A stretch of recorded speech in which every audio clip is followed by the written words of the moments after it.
You guys looking for a podcast? Well, this ain't no ordinary podcast. This is the Three Bells Podcast.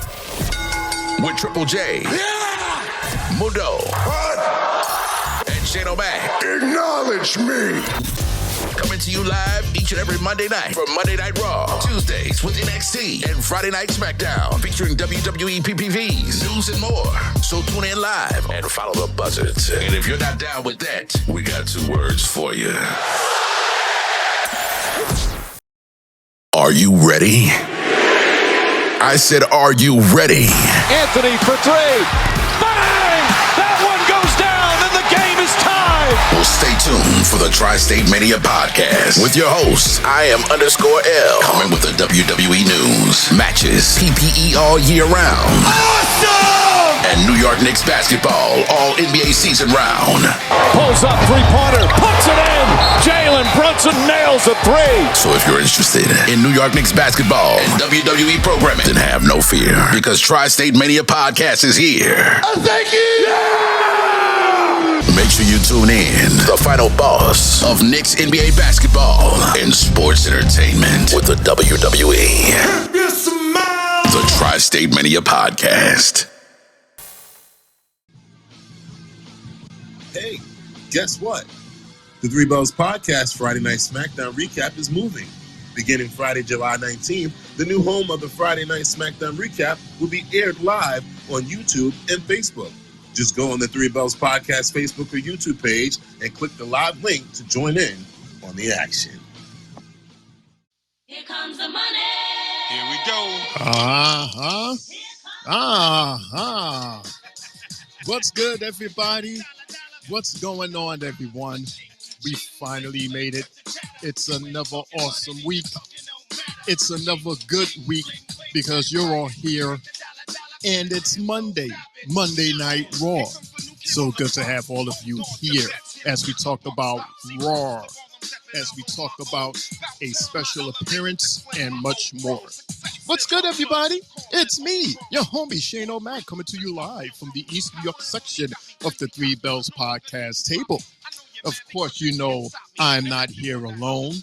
I'm joined here by our Google homie, the homie that knows the most. Yep, he's here. It's Triple J. What's going on, Triple? Yeah, it's your boy, Main Event, Triple J, now live here on Stereo. Shane, we got a good episode tonight, bro.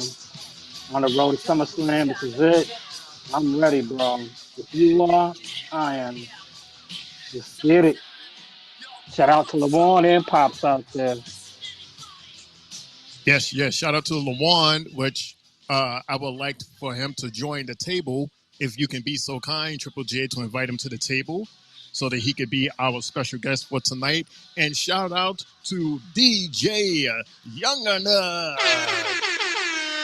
Hope all is good. Hope all is well with you and the family.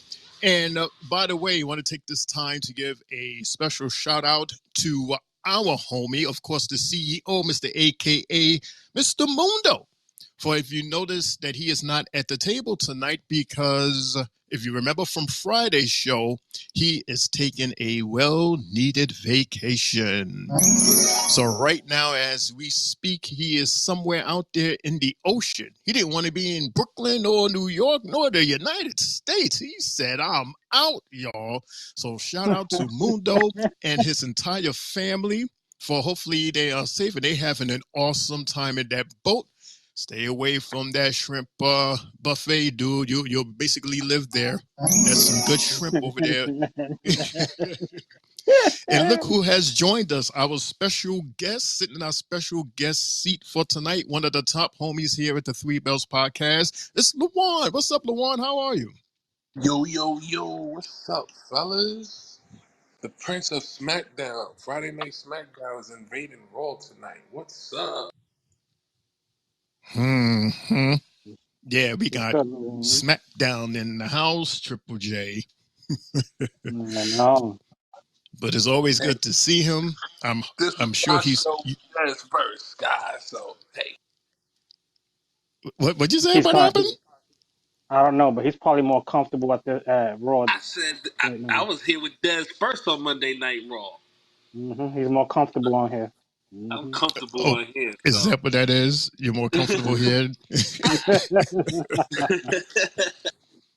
And you left Raw to go to SmackDown because Mundo left Raw to go to SmackDown. So as a tag team partner, it was only fitting for you to go to SmackDown. So there's no hate here or jealousy from, the people here at Raw. It's all love. You understand? And that's why we opened the table for you to join us tonight. See the love right there? We could have been shady and said, no, keep your ass over there on Friday. Today is Appreciate it. Monday. That's what I thought was gonna happen based off of how shit went Friday night. But you was like, what? Don't tell me you just said you just doing the invites on your own. Oh fuck, I said the wrong shit. Right. No, I only said that because the host of Tuesday was like, oh, yeah, sure. You can come to, Monday night. Excuse me? Hey, listen, I made sure the host on Tuesday, I made sure that he asked the host on Monday, was it sure? I made sure. Well, we appreciate that. We appreciate the fact that you're available because we know that you're a very busy man and you're making the time out to join us tonight and to discuss. Look at that. Now I almost forgot what show I'm on. Oh. I was fixing my lips to say Yeah. SmackDown. I got to get used to this, man. Both myself and Mundo, we both have to get used to the fact that we switch shows. So, but we're here. We're here, and we're gonna talk. We're gonna talk Raw. As you know, due to the Olympics, we had to watch. Well, I had to watch Monday Night Raw on Sci-Fi Channel, just like we have to do again next Monday because the Olympics are on right now. And before we start to talk about the show, I know she's not a favorite of ours, Triple J and Lawan, but I do want to show love and show respect to SmackDown's Blair Davenport for her and her boo, NXT's Riley Osborne. Guess what? They got married Friday. So while everybody was in Japan, these two with her Jordans on, her A1s on, she married a boo. They got married. So congratulations to the newest couple of the WWE. Yeah, like I said, Jay. Congratulations. Yeah, she's not the most favorite of ours, but it's good to hear. It's good to see when, two people who love each other, they get together and they say, I do. You my boo and you my boo. It's official. Yeah, that's what's up. Love it. So let's start the show. We're going to start our Raw recap. So, of course, first things first, as you know, this is SummerSlam week. So this Saturday, starting at, 6:30, they're going to have actually, they announced today, Jay and Lawan, that they are going to start the pre-show at 4 o'clock. And then the show is going to start at 7. So it's 3 hours of pre-show. That's a whole lot of talking. God damn. And no matches in the undercard, if that's the case? Well, they haven't mentioned it yet.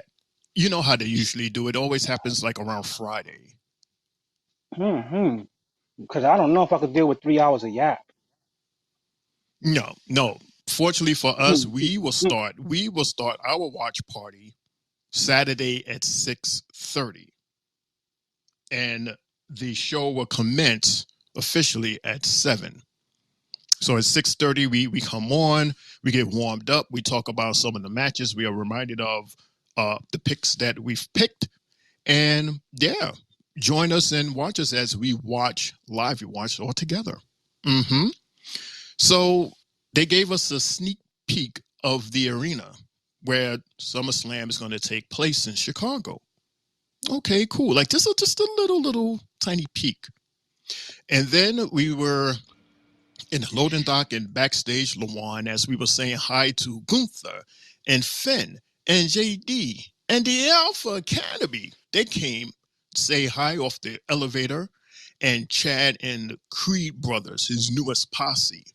So we're going to expect to see all of them later on today. Hey, we got a message from, hey, get a load of this message. What's good, Three Bells Podcast? It's your boy Mundo, a.k.a. Mr. A.k.a. himself, the CEO. Ouch.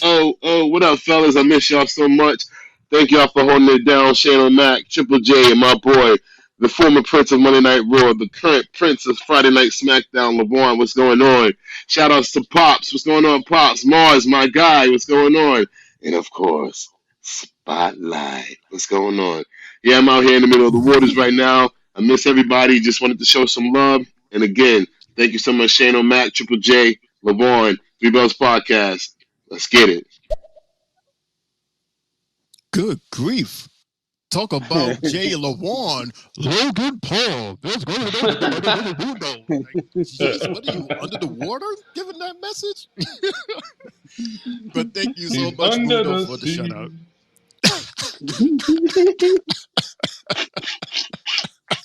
Oh, God, Under the sea. There's under the sea. Oh, damn. Yeah.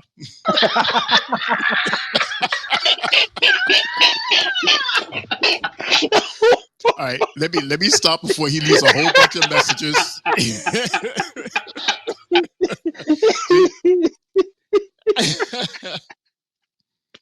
right, I'm gonna calm myself down by playing. Oh shit! You see that, Mundo? LeVon is really enjoying that. You know he does that laugh. Oh shit! Here's you said her name and here she is. It's Spotlight. I just got home, as you can tell. Listen to that. Be quiet for a minute. Anyways, I wanted to say, hey, it is the Three Bells Podcast, Monday Night Raw. What's up? Des, down here in the listeners. Hello. Shout out to Triple J and Shane O'Mac. What's up? Get your ring. I am LeVon. I'm listening, guys. That cat is hollering. That cat is heat. Oh man! Shout out to Spotlight. Well, since Mundo isn't here, Jay and LeVon, I guess I have to do it. Shout out to Spotlight. Up all this world. Ruby dooby doo. The kitty cat. Shout out to the kitty cat. Meow, meow, meow, meow, meow. Purr to you, kitty cat. And Spotlight. Two of my favorites. Hope you're doing all right. Yeah, that's, ladies and gentlemen, that was a little audio clip from Mr. Mundo.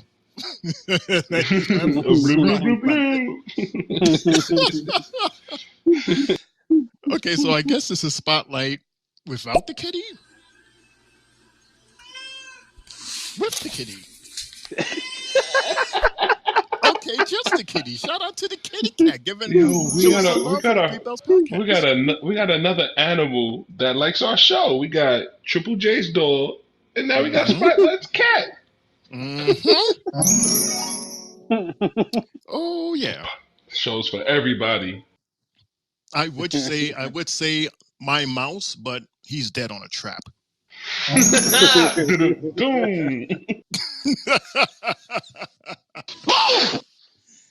I'm just kidding. There's no dead animals in here.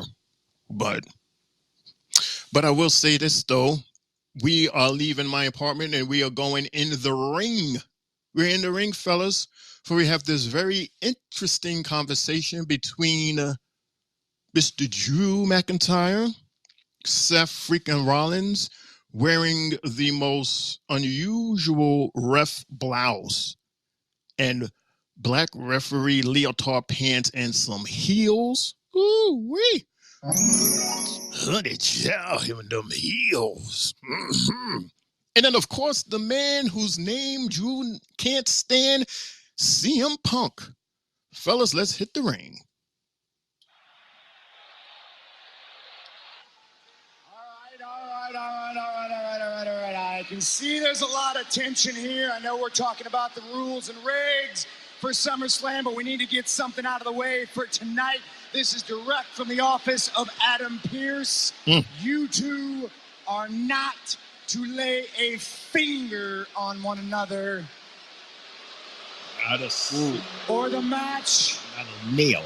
for SummerSlam is off. One step further, and this is from Pearce. If you lay a finger on me tonight, the match for SummerSlam is off. Bang. Bang. Well, CM Punk says there's nothing to do here then. Hey. Okay, CM Punk rolled out the ring. He said until the announcement table. Sorry, Punk. I've got self-control. I can wait till Saturday. Don't be such a coward and get back in here. You coward. I'm not scared of you, Drew. I'm certainly not worried about anything you're going to try to do to me, Seth. I'm worried about what I'm going to do. So I'll just kind of take myself out of this situation. I'll just sit over here, calm, cool, and collected. I know you love to call the shots, don't you? You love to think you're in charge of everything. Everything's got to be CM Punk's way. But that's not how this is going to work. And it's certainly not how SummerSlam is going to work. Now, look, I didn't have to be the referee for this match. I volunteered because you two idiots scared off any other official back there. But I can go right back there, right now, take off this here referee shirt, give it to Adam Pearce, and the whole thing's off. Damn, he got them by the balls pretty much. But I want to see the two of you fight. Can you imagine if this was Drew McIntyre wants this fight. The people of St. Paul want this fight. And if you want this fight, then I suggest you get your ass back into my ring. Asserting his authority. There he is, the boot-looking office boy. Jeez. Sure. You love the fact that you can lord over me and I have to do what you say, so enjoy it while you can. Seth, don't listen to him. Don't worry about Punk. Just listen to me for a second. You and I, we don't always like each other, but our relationship is a professional rivalry. We just want to be the best. Sometimes I'm an arse. Sometimes you're an arse. We just want what's best for the future of WWE.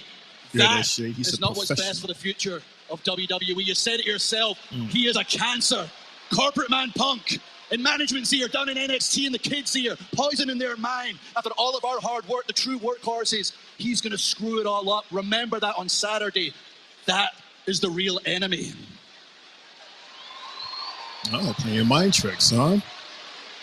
You know, Drew, you are an idiot, and you said a lot of things wrong in your life. You are right about one thing. If there is anybody that hates CM Punk as much as you, it's me. And for good reason. The thing you're overlooking, however, is that if there's anybody that hates you as much as CM Punk, it's also me. And so, if you two wouldn't mind shutting up for about 3 seconds, I will get to the rules and regulations for what will be a violent masterpiece at SummerSlam. It should have been just a no disqualification. Can you imagine that? At first, we were thinking triple threat. There is only one regulation. You two will listen to everything I had to say. I call the shots. I'm the boss. I'm the law. I count to 3 when I want to count to 3. You tap out when I say you can tap out. If there's a count out to be had, maybe there won't be any count outs. I don't know. I might count to 10. I might count to 20. I might count to 1,000,000. I mean, well. Disqualifications? Referee's discretion.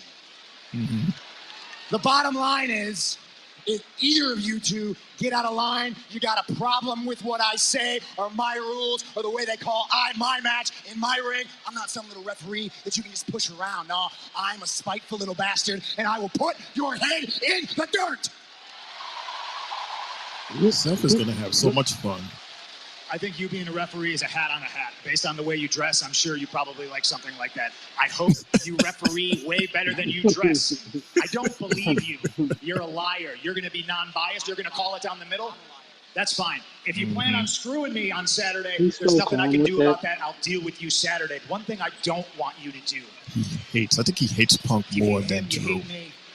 I don't want your help. Like all I around, never needed personally it. and I've never professionally. wanted it, and I never want to listen. Punk, I think you're worried about the wrong person right here. You should be worried about the 6'5", 280-pound man you've screwed over and over again.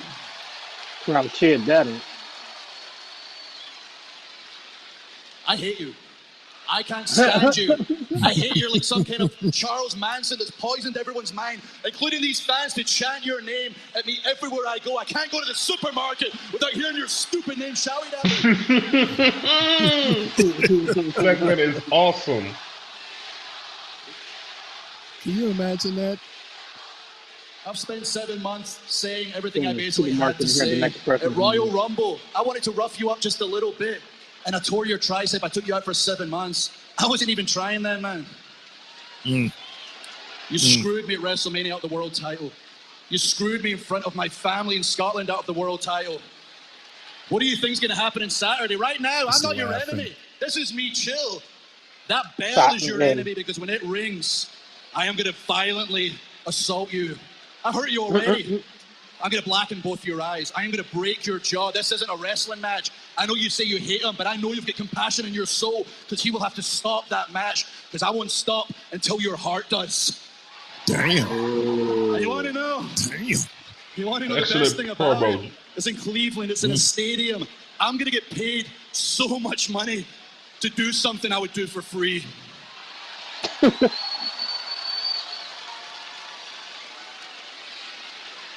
Wow.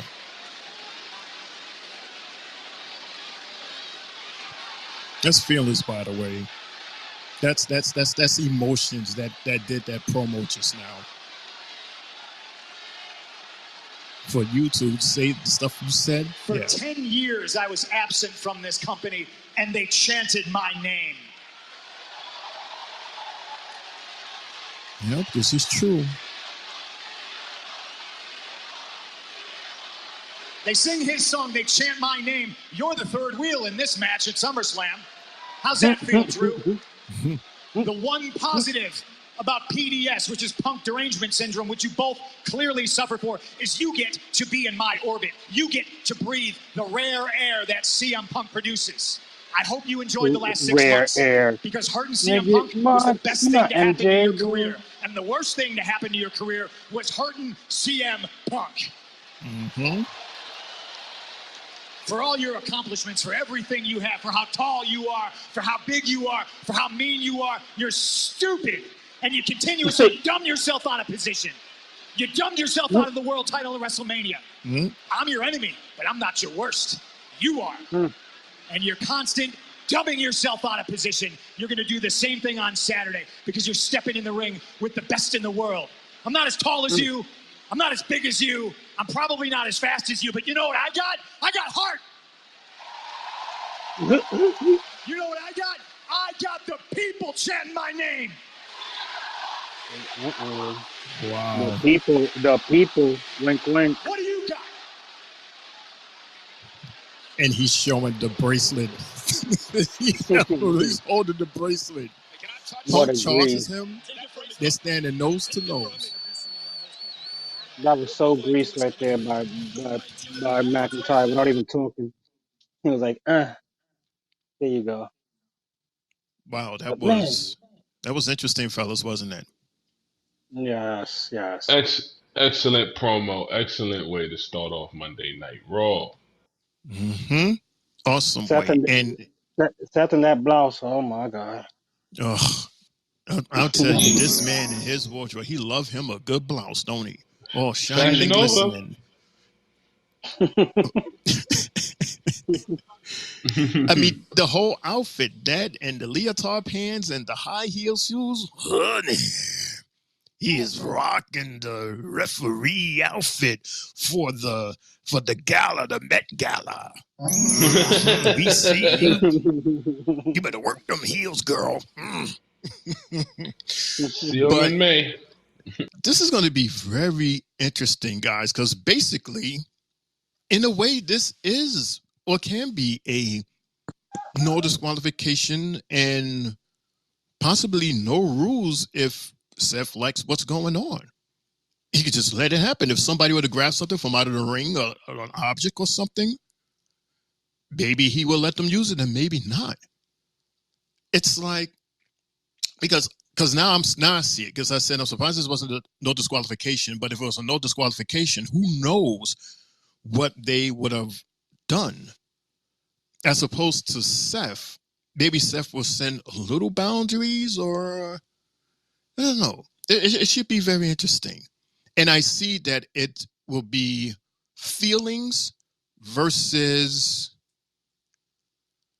how can we say it, Jay? Because, like he said, he hasn't had a match here in like 10 years. So that's a lot of pinned up strength. First singles match. Mm-hmm. Yeah. And if Punk was smart, he would definitely take advantage of Drew and his feelings. Because, fellas, one thing about somebody that fights or does action with their feelings, they could get very clumsy. They could do a lot of stuff that they didn't mean to do, but they were so engulfed in their feelings and totally forget what they should have done mentally and physically. Drew can stand there and he can trip over air because he's so enraged. And this could be a huge, huge help for CM Punk. Don't you think, Jay? Don't you think, Luan? For sure. Like, what I was thinking was, imagine the fight ends in a no contest.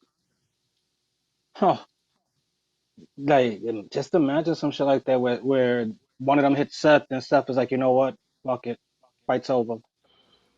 Or they wind up both knocking each other out, and Seth Rollins screws both of them at the same time, counting them both out. Yeah. Double count out. I screwed you and I screwed you. Fuck both of you. And then what it does is it creates the storyline for Bad Blood in September. Which is not bad.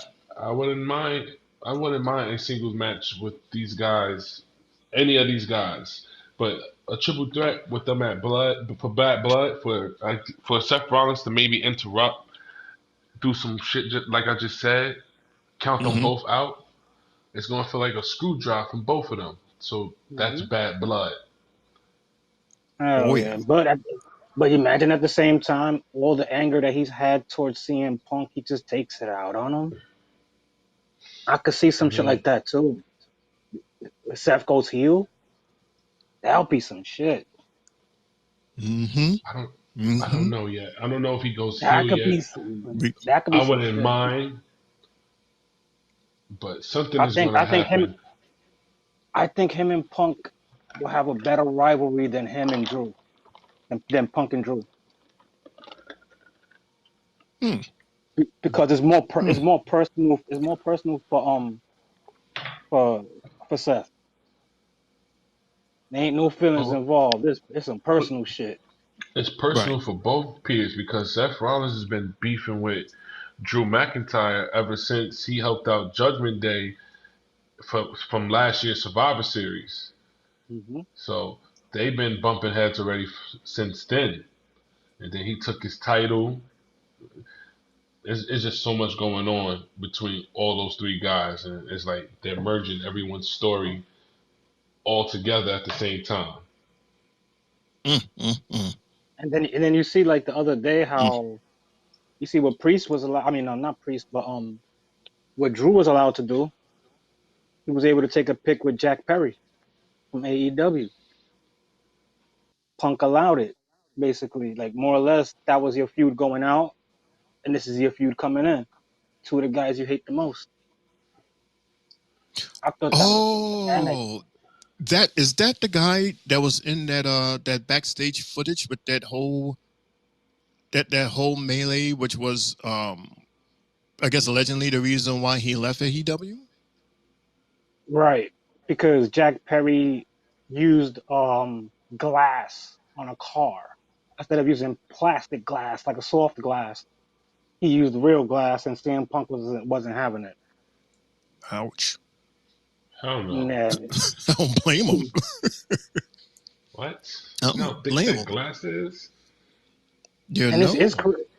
it's crazy how, like, Jack Perry, we would never have thought that, we would have thought probably he followed in his father's footsteps and acted, but damn, he's a good wrestler. Not a bad wrestler, the kid. Wow, Jack that You know kind of Perry who, is the sounds GOAT. personal. That you know, sounds you know who, you know personal. who his father is, right, Shane? I know his father. Yeah, do you know who his father is? No, who daddy? Luke Perry, 90210. No way. Yes. Oh wow. Yes. Oh wow. Shout out to Luke He was. Perry.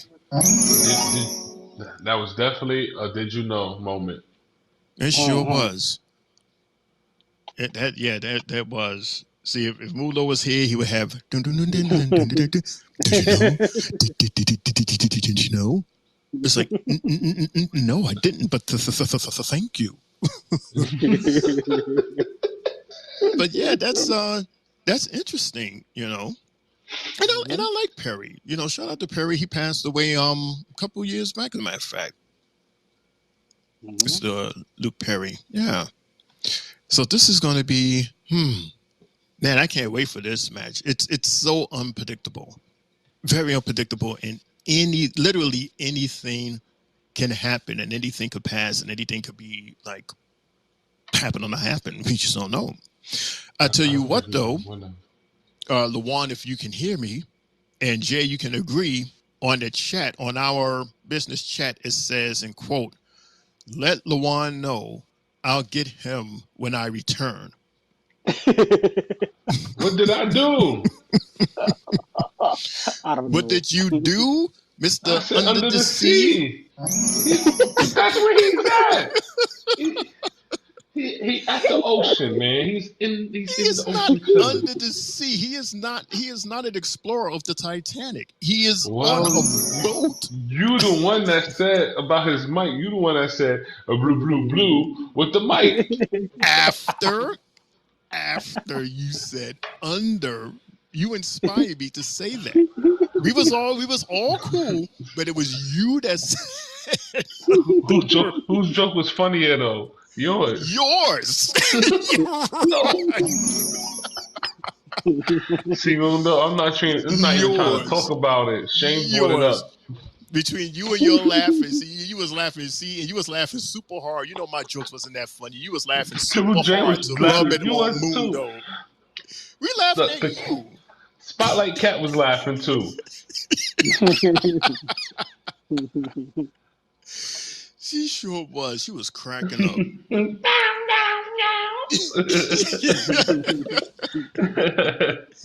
the water. Is that how a cat will laugh if we can hear a cat laugh? All right. Yo, before we continue, I just want to let everyone know that last Monday night episode is on Spotify. Last episode of Monday Night Raw is officially on Spotify. So there are 2 episodes now on Spotify of the Three Bells podcast. Woo-hoo. And more to come throughout the week. Thank you, Lawan. Thank you so much, man, for doing that. We really appreciate you.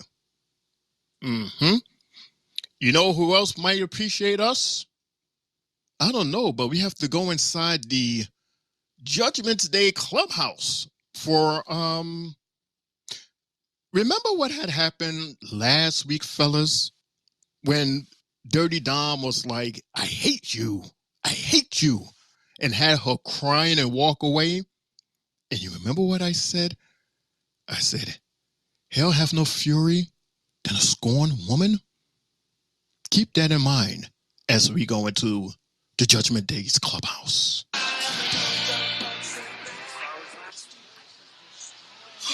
Well, Clubhouse is destroyed. Jelly Rolls? No. PlayStation is damaged. Who did this? Dom, really? Read the writing on the walls, dude. Who do you think did this? Liv, she's having a little hissy fit right now. But the clubhouse, we can rebuild the clubhouse. But Liv, she can't rebuild the damage that I'm going to do to her at SummerSlam. Not after this. She stepped over the line way too far. We're getting a new PlayStation, right? Not the time. PlayStation. Good PlayStation. Yeah, man. Fuck the PlayStation. We get upset about that. Mm-hmm. But I wonder, what's more important, Jay and LeJuan, a PlayStation or busting down that L after a long day? Damn. That's a tough choice, huh? Yes, really? I gotta take the PlayStation. The PlayStation, man. Really? Yes, it is. That PlayStation do everything now. You can listen to music, you can watch movies, video games. They do so much stuff with that PlayStation. Before, you was able to watch cable off of it. Really? Wow. I have a feeling that if you go to the right website, that it will actually emit some scent. Yeah. I think it's just gonna be like that all around type of thing where it just blesses you whatever it is that you need done. Whatever. Wink. Anyway. Like wink. Wink. Because I know some of our listeners, y'all like to think that way. Wink. So hey, if you want to, maybe they will have that special quote unquote PlayStation Pro for you. I wonder who Shay's talking about. Who am I talking about? I'm talking about whoever it is that's receiving what I'm saying. It could be anybody. Just like we are about to go in the ring and receive this match, fellas. The first match is a tag. I want to say something real quick, Shane. Hit it. During that locker room segment, did you notice anything that was torn up in that locker room segment? Torn up? Did you notice what was destroyed in the Judgment Day's locker room? I didn't see anything torn up. I know the TV was broke. I know there was writing on the couch. There was writing on the picture. Everybody else's face was crossed out except for Finn Balor's. Oh, is that right? It's been happening, just like Des, my man Mundo said before. This has been happening for 2 years, and I feel like before Liv Morgan got hurt, their plan was to take the Judgment Day out with AJ Styles. Liv Morgan got hurt. Finn Balor joined the Judgment Day to be like a person to see how these guys move, get to know them a lot better, and then Liv Morgan came back. Now the plan is back intact to take them out. Just Finn Balor knows a little bit more information on how to take them down now. So we already see it with him stealing the room key, her getting out the car, even celebrating a championship win when they won the tag titles, and them raising their titles together at the end. So I think the proof is in the pudding with them too. Wow. We gotta keep that in mind, Jay, because that's very good. That's good. I didn't notice that part. And I should have, because that was the opening shot, actually. And I saw the writing on the poster. I didn't think that. Well, while we marinate on that thought, we're going to go into our first match of the night. It's a tag team match, fellas. It's the Alpha Academy versus the Creed brothers. But before this match started, we're back in the Judgment Day clubhouse again. This time it's a conversation with Damian Priest and Finn. I feel like I should be out in your corner there tonight. No. You need to save yourself for SummerSlam. Look, Gunter, he didn't just insult you. He insulted everyone in here, all right? So when you guys fix up the clubhouse, I'll fix up Gunter. Alone. I trust you guys to take care of Sammy and Jey, yeah? Sammy and Jey, bro, we handled that. I feel like we're going backwards and we're dealing with issues that we don't need to. Bro, I've been saying this the whole time. Okay, well, listen, if you don't want to handle it, how about the other three do it? I'm going to handle it right now. All right, are y'all okay? Well, how about this? How about Carlito? We start with Sami Zayn. You know what to do. Way ahead of you guys. I'm going to talk to Adam Pearce right now. Good call. Okay, a possible match for later on tonight, fellas. Because they are going to handle it, Jay. Just threw Lito in there, like the poor look on his face was like, "Oh, come on." For once, Finn Balor wants to be the leader so bad. And it has to be handled. You got to handle business, y'all. Got to handle it. But Priest, but Priest and Rhea's right though. But why y'all keep on going backwards? Stop facing old foes. I know why they're going backwards.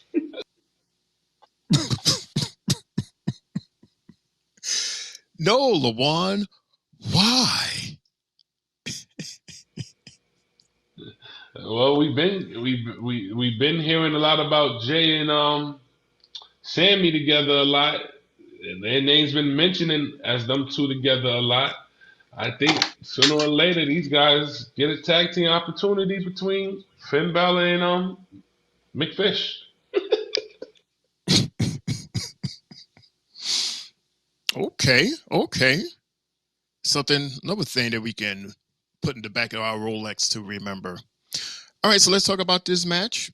Triple J and Lawan, if you have any thoughts or opinions on this match. Match number 1. Jay and Lawan, or Lawan and Jay, or Shane and Shane. Nobody going once, going twice. Nobody talk about this match? Nope. Nope. Really? Wow. All right. Well, I would say that the one thing that stood out for me, I mean, it was just a regular, tag team match. Everybody, do the thing that they do every week, with Otis doing the worm thing and little Tozawa jumping off the ropes and landing on everybody and being thrown around because he's a little guy. So there's only so much he can do. But the thing that really stood out for me was the thing that I wrote down. Oh, when they did when the Creepovers did that the double suplex off the rope from Otis, how you can hear them do the countdown. They set themselves up and then you hear somebody say 3, 2, 1, go. To move. Like that always tickles me when you can hear the countdown before they do the move. And finally, Maxxine, she done put the gloves on and she stepped up to Mr. Chad, jumped on his back and was like, enough is enough. God damn it. I'm tired of you doing the same spiel every week. She stood face to face with him and she looked at him and I said, do it. And she did it. She said, bow, slapped him right in the face. And then she was like, backing up to the corner. Chad was following her. And we was like, what is he going to do? Is he going to grab her and slam her? But then, no. What happens? The light starts to go out, Jay. And we all know what happens when the light starts to go out when Chad is in the ring, right, Lawan? This is the sign that the Wyatt Sicks are coming out. That's right, everybody. The Wyatt Sicks came out, and this time, 3 of them came to the ring, and they took off their mask. Jay, you remember who the 3 members were who stood there and took their masks off? Jay, Lawan, Jay. I know one is Dexter Lumis. Wake up, Jey! I guess he stepped away. He'll probably be back. But did you see that? Did you see that part where they took their mask off? Yeah, I saw the part when they took their mask off, man. It's great that we're not going to see them without the mask because it could be a distraction when they're wrestling it. So them taking their masks off and revealing their faces is great. Mm-hmm. And also, I thought Ivy Now was going to come out and beat up Max Dupri. What's her name? Max Dupri. You can walk Maxxine? me if Maxxine. Yep, Maxxine. Mm-hmm. I thought Ivy Now was going to come out, but I think eventually she'll join the Creed brothers and my man, and they will all be in a three little trio thing going against each other sooner or later. Chad Gable and the Creed brothers. Okay, with Homegirl joining them. Yeah, and then her and Maxxine. I mean, damn. I mean, does Maxxine fight? I mean, she don't fight, but I mean, they're not going to touch her unless a female joins them. Ivy Now is already with the Creed brothers. It makes sense to put them there, and then you got the Wyatt Sicks. They got a female with them. Who's gonna beat the female up from that team or attack them? Ivy Now. Oh, you don't want to put Ivy against no Maxxine. She would destroy her. Oh, I'm not talking about Maxxine. I'm talking about Sister Abigail, supposedly. Oh, yeah. That's gonna be interesting because she crazy. She crazy, and who knows what new maneuvers that she's going to present, being that she's this darker character than her last character. Mm-hmm. Because we saw some new moves from these guys at Wyatt Sicks, and we was like, damn, like it was brutal what they were doing to the Creed brothers. Mm-hmm. And of course, instead of Chad helping them out, Lawan, Chad was like, he was running away. He went towards the ramp and was walking towards the back. And just as he was like, I'm out. He was like, I'm out. But before he managed to get towards the end, good old Uncle Howdy came out, standing there laughing. It was like, what you gonna do? So Chad ran around to the other side. He said, screw this. He said, not tonight. I can hear the cartoon, when you hear them running, they be like, pew! I can see Chad Gable doing that type of run when he saw Uncle Howdy. He saw Uncle Howdy, man. He was out. And the camera was zoomed to Uncle Howdy, and he was just standing there laughing, just laughing. And I said, wow. I said, I wonder if this is going to lead to a match.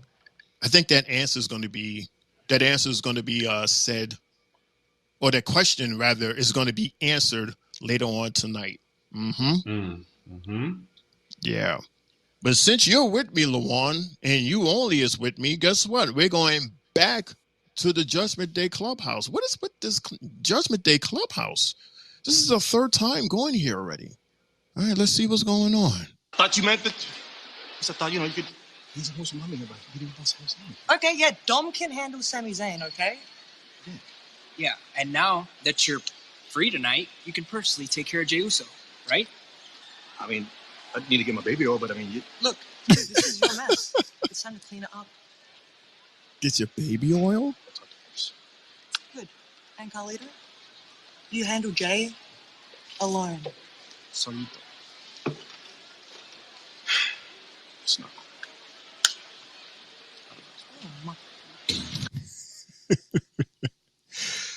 I need my baby oil? What do you need baby oil for? That was crazy, Carlito. I mean, I know the saying with the Vaseline. I know, like, for some reason, butter. Or cocoa, yeah, like, I guess so they don't get their faces scratched or whatever. Yeah. That's old method. That's old school, though. Mm-hmm.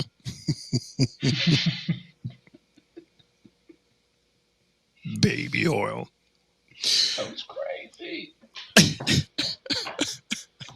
The baby oil. Can I go get the baby oil? No. Yeah, so right, like if you saying yo, if you got some static with somebody and you're like, yo, Shane, man, yo, I got some static with these fellas down the way, yo, why don't you come with me so that we can handle this? And I'll go, oh yeah, sure. First, let me just get some baby off in the back and I'll meet you in the car. You'd be like, what? Like that? You'd be like, never mind. Put some dirt on your face. Right. Like, what the hell you need baby oil for? It's like, no, dude, we going for a fight, like a fight. I'm gonna keep it clean. I'm keeping it clean. But baby oil? Mm-hmm. I'm just saying. Mm-hmm. So we going straight to another match. Believe it or not, Raw was packed with matches tonight. Match number 2, Lawan. This is Sheamus versus Bronson Reed, or how I would like to call, and Mundo does not like this term when I say that this was a meaty match. Whole lot of meat. Mm-hmm. Flubber. He likes to say, he calls it fat or husky. Yeah, they're them two husky boys up in there. Mm-hmm. And it was, your usual big man versus big man match. Power versus power. Jumping off the rope and hitting them at the side of the ring and throwing them at the table. To show strength. Who's stronger than who? Who could dominate who? And it was just going back and forth, Lawan. Nothing really stood out that I wrote on my paper except that Mr. Pete Dunne, Mr. Pete Dunne, he comes in and he helps out. I don't know if he meant to help out Bronson Reed, but he took a shot at Sheamus's head with a, how you pronounce it? A shillelagh? A shillelagh? Shillelagh. A shillelagh. I was close. Oh, there's Triple J. All I had to do was mispronounce something. Guess who's back? See, that's the secret, Lawan. You mispronounce Don't worry about what happened. Don't worry about what happened. Well, you better bop it all up before it gets sticky. Yeah, but you know what happened behind it though. You don't want to know what happened behind that, so you don't want to know, man. I don't want to know. I'm hurting right now. I'm hurting right now.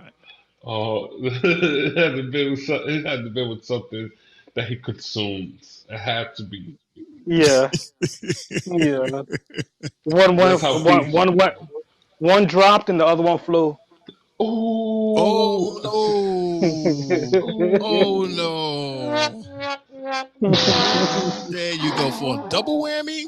I mean, I understand if it was one thing, but damn, two. Yeah, hard to say goodbye to yesterday. He did a Seth Rollins. He fucked them both over. He dropped that shit. He dropped that shit. He said, "Oh no!" I was surprised I didn't even hear the bang on the floor when this shit happened. My mic was open. No. Mess.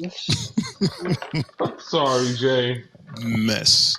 He's bringing that SmackDown humor here to Raw. That's what that is. Damn, Jay. So love. This happens to me at least once a week. Once a week? You gotta get a tray. We just started. We need a table. I do. I have my dresser is like an old sewing table dresser from like the 70s and shit. So when the shit spills, there's like a little crack in the mother, and it starts, shit was just going into my fucking clothes. Oh no! Oh no! Oh no! Yeah. Well, I hope everything is okay. Yeah, I took control of it. Okay. So you hear everything is okie dokie? Yes, sir. Okie dokie. No yeet. Wow, that's a moment of silence for the things that are no longer here.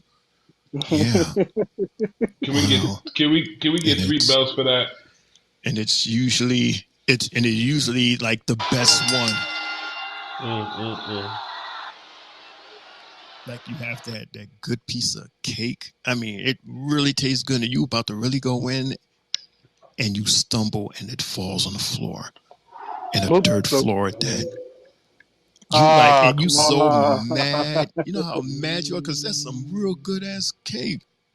And you had to drop it. Damn. 10-second rule. Ugh. We have a message. Let's play this message as we woosah. So, I came here to kick ass, only to find out that Mundo's in the crowd. They're betraying it all. See, Shane O'Mac and Triple J, I'm going to spare y'all this time around because y'all from Brooklyn. But I am, you Harlem motherfucker. Come get this work. Nah, I'm just playing. What's popping though, y'all? What up? Tuned in, locked in, all that good shit.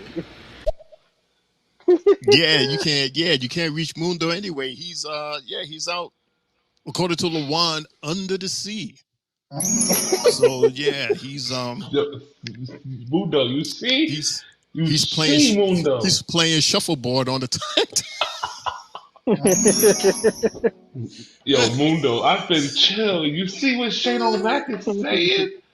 I ain't inspired anything. This is all inspired by LeBron from Friday Night SmackDown. He's the inspiration behind all of the underwater jokes tonight. So if you hear anything,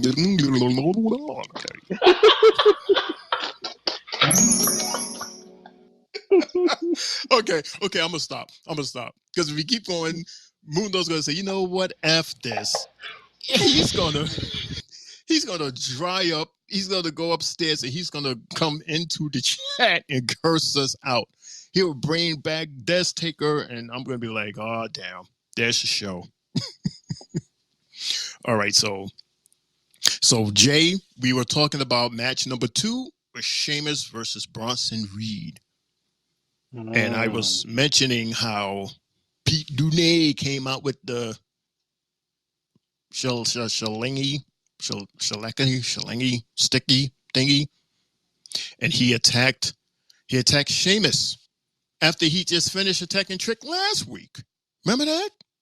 Yeah. That's what he's doing now. He's just going around and just sneak attacking people. This is a sneak attack little season he got going on. Yeah, he's creating a lot of rivalries. And at that on two shows, so you're like, oh shit. He's picking out his former friend and a new foe. Right. So this keeps him fresh. So I don't mind. I don't mind it. Same here. My bad. Go ahead. No, I was gonna say, and the good thing with him is, just like with Mishin and the OC, he gets to play in both playgrounds, and that's more airtime for him, even if it's for a couple of minutes. I think that's pretty cool. Yeah, it also shows durability. So when they really need somebody to go hit the road or to be a fill-in, they know who to call. Guys a person like him, a person like Michin, like you said, in the OC, they'll call him real quick. Y'all want a triple duty tonight? Okay, come on. We got 5 minutes for you. Yeah, looking forward to. Then he goes tomorrow. Then he goes tomorrow right to NXT. And continue his beef with Trick. Yes. So which match would be more? How can I say this? Which match I guess would be more satisfying to see the end results of? Because he snuck attack Pete. He snuck attack Trick, and then he turned his back on Sheamus. I guess because he felt that Sheamus turned his back on him, and then he attacked Sheamus. So there's that little history. That's a little relationship that they have there as bros, compared I to think him and Trick. I think that one means more. Mm-hmm. The shame I is agree more with you. compared I agree with you, to Jay. Trick. Because this is what 2 weeks in a row where he's been bothering Trick. Like last Mm-hmm. week he was in the locker room and he was like, "Go figure it out yourself." And then the next week he's still in the locker room again with Trick. But then Mm-hmm.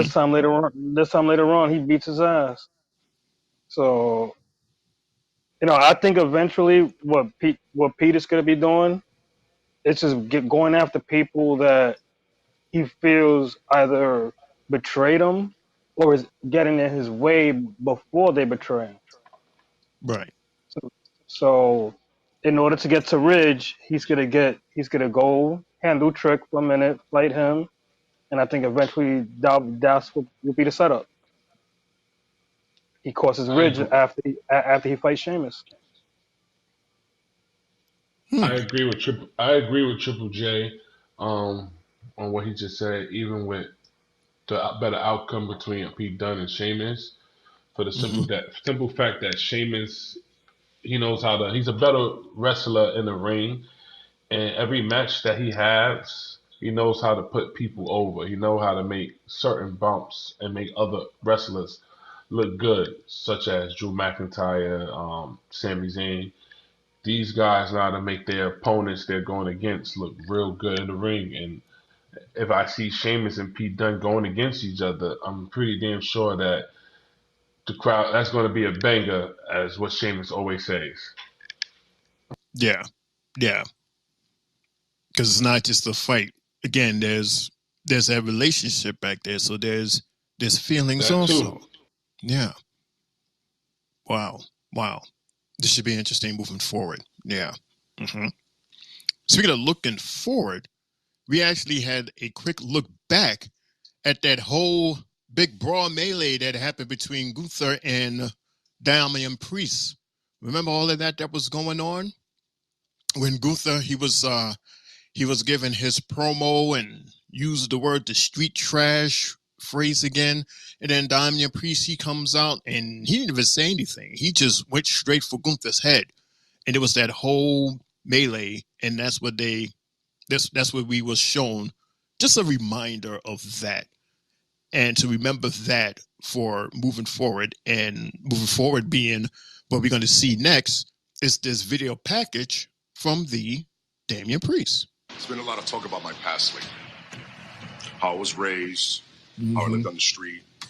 And all this talk is coming from the one guy who has no understanding, has no idea of what that's like. None at all. Here's a guy, Gunther, that grew up with, here you goes.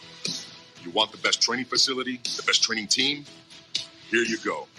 How about a group of people to tell you how great you are? Here you go. But what he doesn't have is what could not be handed to him. No tiene corazón. Now, Gunther, he don't got heart. Street trash. Okay. That translates to me as a Puerto Rican badass. So yes, I am. To me, you're what, a European product of ingenuity. That translates to you're an asshole. The WWE ring was supposed to be a place of salvation for me, a place for me to forget about my past. But at SummerSlam, that ring will become the streets. And so I said, mi body. And your ass is going to get mugged. Because I'm going to rob you of this idea that you could take this World Heavyweight Championship from me. And so, mi calle. I lived to fight for everything I got. And now I'm willing to die for everything I have. Damn. Are you? Bienvenido a mi casa. Welcome to my neighborhood. Joe. Oof. I just want to say that was probably the best promo Damian Priest has cut all year so far.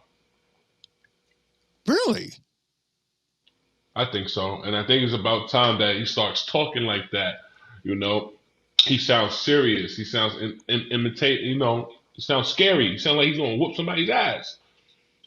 I haven't heard that from him lately since he had that title. And now that he's going against Gunther, another wrestler that now to make other wrestlers look good, it works. And Damian Priest looks like the bomb. He looks like a fighting champion, talking, acting like this, coming in the ring and no word, just straight, pow, right in the face. I like this for Priest. New York style. Mm-hmm. Right, Puerto Rican, New York style, bro. You know, Triple J. Exactly. Oh yeah. But he's from your part of the town though. He's uptown. Still, New York City, bro. Puerto Rican. You know how they give it up out here in the city. Oh hell yeah. Yeah, they don't play. Definitely don't Mira, play. mira. Mira, mira. Yeah, especially when they intertwine the Spanish with the English. Ah, shoot. You'd be like, what do you say? I say, I don't like how that sound. Like it sounds brutal. It sounds, you know what I mean? Like, what do you say? He's gonna rip my head off. What he said? He's gonna put a shoe up my ass. What's That's why I'm like, wow. But I will give this though. You're talking about Gunther. He definitely brings out the best out of everybody that he fights because of the fact that you can't step to a guy like him half stepping. Not only do you have to come full, but you have to add some just to get to his level because he's a strong, powerful dude. And you're going to have to do a lot in order to present a good match with that guy. And that's when he commands that from everybody, from all his opponents. And they do it. They give it to him. Even though most of the time they lose, but at least they gave, for the most part, a good match. So I give him that. So with that being said, man, I can't wait for this match between him and Damian. I think we're going to see the best of Damian Priest. I honestly think that we're going to see strength from him and moves from him that I don't think we have ever seen before because he's about to fight somebody that I don't think he has ever fought before. Again, this guy, Gunther, he commands the best from you. This is going to be an interesting match on Saturday, fellas. Very interesting. And it's for the World Heavyweight Championship, Lawan. So, yeah. Gunther's no joke. The first time I seen him wrestle was against Dragunov. This is when Gunther was a little thicker on the side. And man, oh man, these guys was fucking each other up. From the slaps, from the slams. Yo, I would have thought one of them really got hurt. The way they was beating each other up on NXT UK. So let me ask you this, Lawan and Jay, being that you guys knew him way back then when he was the big guy, that big guy. Is he a better fighter now than then? Was he more brutal then than now because of the fact that he was husky, like he was really husky back then? I would say go ahead. we're getting the best of him now because, even though he's the way he is as far as a competitor now, he's still just as dominant as he was on the UK circuit and in NXT regular. So it's like the man knows how to win regardless of the weight that he carries on him. So because Ludwig was just as big too. Ludwig was fat, just as fat too. Right. And they've been friends since they were like 15 years old. So it's a great transformation that he's done, but he still is a ring general. He's still dominant, and he's gonna have himself a good one this weekend for sure. But like I was saying before, and I said it last year. I mean, not last year, but this year that he was my MVP. I still keep him as my MVP, but I still feel he's gonna lose. I'm staying confident in my boy Priest on Saturday. Interesting. Any Anything you wanted to add to that, Lawan, before we move on? Or you good? Yeah, Gunther was way more chunky before, man. I just think he could just move a little bit more better in the ring, but he was doing the same shit he's doing now, and he has got a lot better at talking as well since being in NXT UK. But Triple J bugging, Gunther's winning that. You bugging. You are bugging. I like the tension. I can't wait till Watching my guy Thursday. win. Save it Watching for my guy Thursday. win. I'm staying with my Boricua all day. That's right. Lawan is having for those of you who are listening, Lawan, he has his own show also, and he is going to have what is it that you're going to have? Why don't you tell us what's going on Thursday, since you mentioned Thursday, Lawan? Thursday at 8:30 p.m. we're going to be having a SummerSlam prediction show. So we're going to basically talk about some of the storylines that have been going on, some of the wrestling moments right now that's been going on, and we're going to talk about some predictions. We're going to make some educational predictions on Thursday on the SummerSlam card. So tune in. Triple J will be there. His sister will be there. I'm trying to get Shane O'Mac there, and Boom said he will be there. So, Mars, if you want to join up, you are feel free to come up and talk, my brother. Dr. Killjoy, you are free to come up and give your prediction as well. Cool. This Thursday at 8:30, check for Lawan with the Tri-State Mania. It's the I Am I. Is that what that says on your circle? Yeah. I am L. I am L. What I said, I thought it was a capital I. Of course it's going to be L. Hello, Lawan. Not I won. But yeah, visit the homie 8:30 on Thursday. And have your predictions also for the SummerSlam this Saturday at 6:30. Pre-show at 4 p.m. Woo. Shout out to Dr. Kill. The doctor's in the house, everybody. And also Mars. Shout out to Mars. Hope you're making some good rice. Don't burn that rice tonight, buddy. Good to see you all. And of course, Mr. Mundo, he is on a boat on top of the water on his vacation with his family, chilling. So shout out to Mr. Mundo. And of course, DJ Younger Nerd. I wonder if they asked him to play music on that boat. Can you imagine? He would flip that boat upside down with his hits. I mean, he got some good music from the crate music. Mm-hmm. What's up, Jay? You know what's crazy with Gunther? And you know what I'm gonna say? That's bad juju for this guy, for Keith Lee.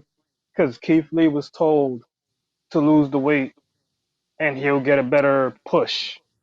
When he said no, they booted him, and Gunther said, you know what? I'll lose the weight. I want this opportunity. And look at what's happened. Gunther's took in it and flew with it. So, man, are you saying that this could have possibly have been Keith Lee had he had lost the weight? Right. We could have been looking at a better Keith Lee. I think that's why Michin gets punished the way she does. Because of him? Oh, I hope not. I hope not, because she seems like dedicated. Like she's on both shows, and she actually like performs well on both shows. Without a belt. I hope not. Right, without a belt, but she still gets to shine. I mean, not everybody is going to have the opportunity to hold the belt. At least not now. Maybe in the future they would say, because you've been so dedicated to us, here's the new story that will lead up to that.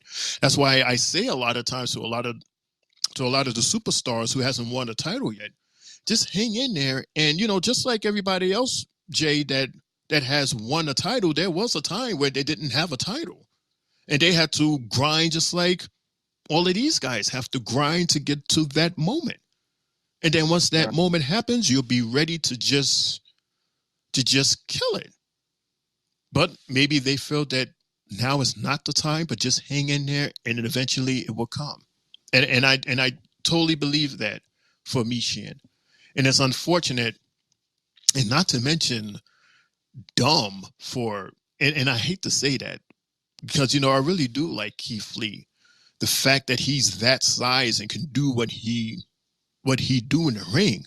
And can you imagine if he actually did, lose a couple of pounds, how much more agile on top of his agility he could have been? That would have been amazing. And he was he held 2 titles at the same time in NXT, didn't he? Yeah. Yeah, he did. I think now that Triple H is running the program now, I think he'll eventually come back.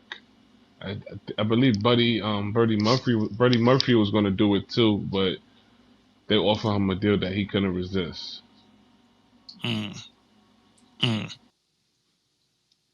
Well, shout out to Buddy. That's Rhea Ripley's husband. Lucky son of a gun. Anyway, I mean, did you see her tonight? I mean, good gravy. She looked amazing tonight. She looks amazing every night. All right. Speaking of feeling amazing, let's go to the ring for our match number 3. This is Jey Uso versus Carlito with the whole yeet chant. And somebody apparently is premature yeeting and a whole bunch of stuff that was going on between Pat and Michael with the little yeet fest that was going on tonight. Pat was retarded. He's like, I'm eating longer than usual. I said, yo, what the fuck? Yeah. That's like taking a Viagra. He's lasting longer now. This guy is funny as hell. Oh man, I'm gonna miss them 2 together, man. Damn. Yes, it's good that you say that, because that was on the news how Pat is once again he's leaving us. Bullshit. He's leaving us for his college game day, bro. Yeah. His contracts with ESPN, he has to once again leave us to go to ESPN for the college thingy thing. So I guess that's where this other guy from ESPN comes in. What was his name? I don't know. Yeah, it's another broadcaster from ESPN that's supposed to come in. And I think he was initially supposed to join both Pat and Michael for Raw. And I guess to set that up for when it's time for Pat to leave. And I guess this guy, he would be comfortable and more settled in. Cole's gonna be so bored. Yeah, it's not gonna be the same. I mean, hopefully, whoever Michael teams up with, they will have like a good rapport together, because there's nothing better than to have like that cool homie to have, by your side, rather than someone that is new and you still like have to figure out how you could talk to this guy. And you might have to like censor yourself, because he could be like sensitive, and it's like, oh, I hate working with guys like that. We have to watch what you say and be careful how you say it, because you don't want to offend them. And this is coming from a past partner, Jay, where it was no censorship. You can say whatever, and your partner knew that you was being funny and to never take serious. Yeah. You see, that's crazy, because, with Pat doing what he's doing, I can understand why he's going back to ESPN. His contract is crazy with them. Son's making $85 million over 5 years, so That's more than what WWE is giving him. So Yeah, I I see don't one. blame him. I don't blame him. Not The one bit. doors always left wide open for him. So Yeah, that's a good thing. He's not burning no bridges or anything. It's just the contract is he has to do it. It's his contract, and B, you go where the money is. At the same time, it's like, I always got love for you guys. If anything, you guys can always come to my. Will he still have his podcast show, right? hell yeah, oh yeah. Yeah. But this time for like college game day, he's able to take now his set and his crew onto those shows to college game day. That's why they're doing it more or less. Okay. Wow. Shout out to Pat, man. All the best to you, man. I miss him already. Because before you know it, it's going to be time and he has to leave because it's already this week.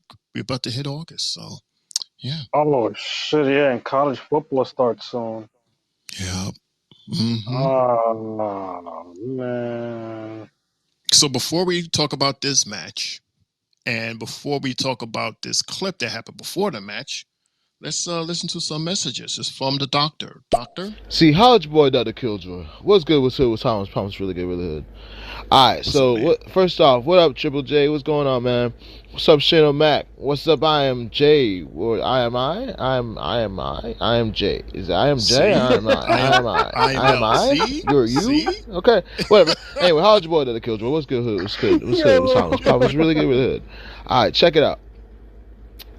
I believe that, first off, I know for a fact that Keith Lee has heart issues. He has got heart palpitations and shit like that there. And losing weight would be the best bet for him. But at the same time, he has heart issues and shit like that there. And he hasn't cleared the motherfucking, physical and shit for WWE. Now, hence why he's in AEW. Now, the losing weight thing, I didn't hear about that. And it kind of irritates the shit out of me because with his skill and his weight and his meat, they don't... To be continued. Hold on. College boy that Killjoy. Sorry about that. Learn that time. You don't stop fucking. You don't tell Bronson Reed to lose weight. You don't tell freaking Yokozuna to lose weight. You don't tell Umaga to lose weight, even though these guys are great people and great wrestlers. Their weight is what made them what they were. The fact that they were so quick and agile in the ring at the time, what made them amazing. They would just be regular Joe Schmoes. Don't get me wrong, I like Gunther, but I liked him better when he was fat. It made me believe that he could be a destroyer. Skinny Gunther doesn't terrify me. Doesn't fear him. Doesn't make me fear him in any way, shape, or form. He's just a tall cat. Might as well be a basketball player. Not on the level.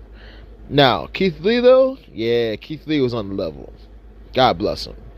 North American champion and the NXT champion. Smoke weed every day. Yeah. Awesome. Thank you, doctor, for your diagnosis. Thank you so much. I feel much better now that I am negative and positive to leave and positive to enjoy WWE. We have another message from Kim. What the hell? Really? What the hell? Wow, Kim. Thank you for Anyway, Damn. We get those unfortunately sometime. But Kim, all right, you're let's an asshole. Yeah. Anyway, let's go to before we get into the ring, we get a nice little video package from Mr. BB Braun Breaker. I'm not here to talk down on Sami Zayn. Hell, I don't even dislike Sami Zayn. He's at the top of his game, the top of his profession. Stand-up comedy. He had Money in the Bank.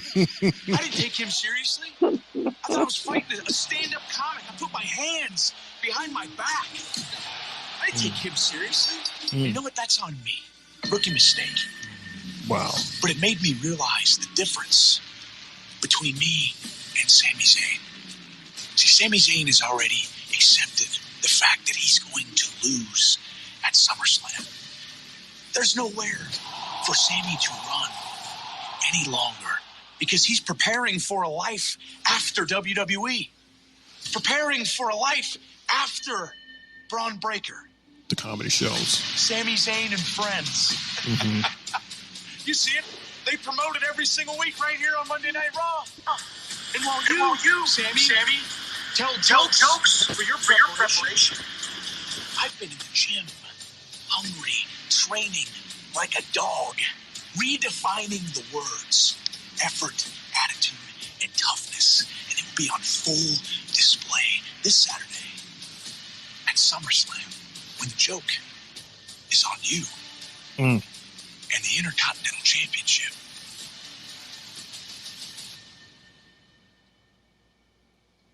Will be on me. Damn. Effort, attitude, and toughness. Eat. He's gonna eat them. You know, not for nothing. I like how he admitted. I like how he admitted that he didn't take Sami serious the last time. Rather than making a whole bunch of excuses, he just said, "You know what? That was my fault. But this time, I know better." So, rookie mistake. Why would he not take Sami serious? He's the IC champion. Right. But you know how it is with, the young rookies, especially someone like him with his build and his agility.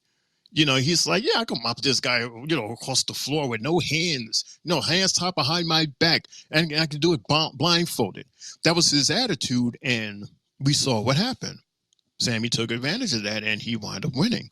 So now he's saying, this time, okay, my hands are free. I don't have the blinders on. I can see. I'm focused. I got my hands ready. Let's do this. So yeah, even though this is the breaker we should have seen the first time, but now he got his ego out of the way. We're gonna see the real BB, fellas. Oh yeah. So, Jey and Lawan. Let's talk about match number 3: Jey Uso versus Carlito.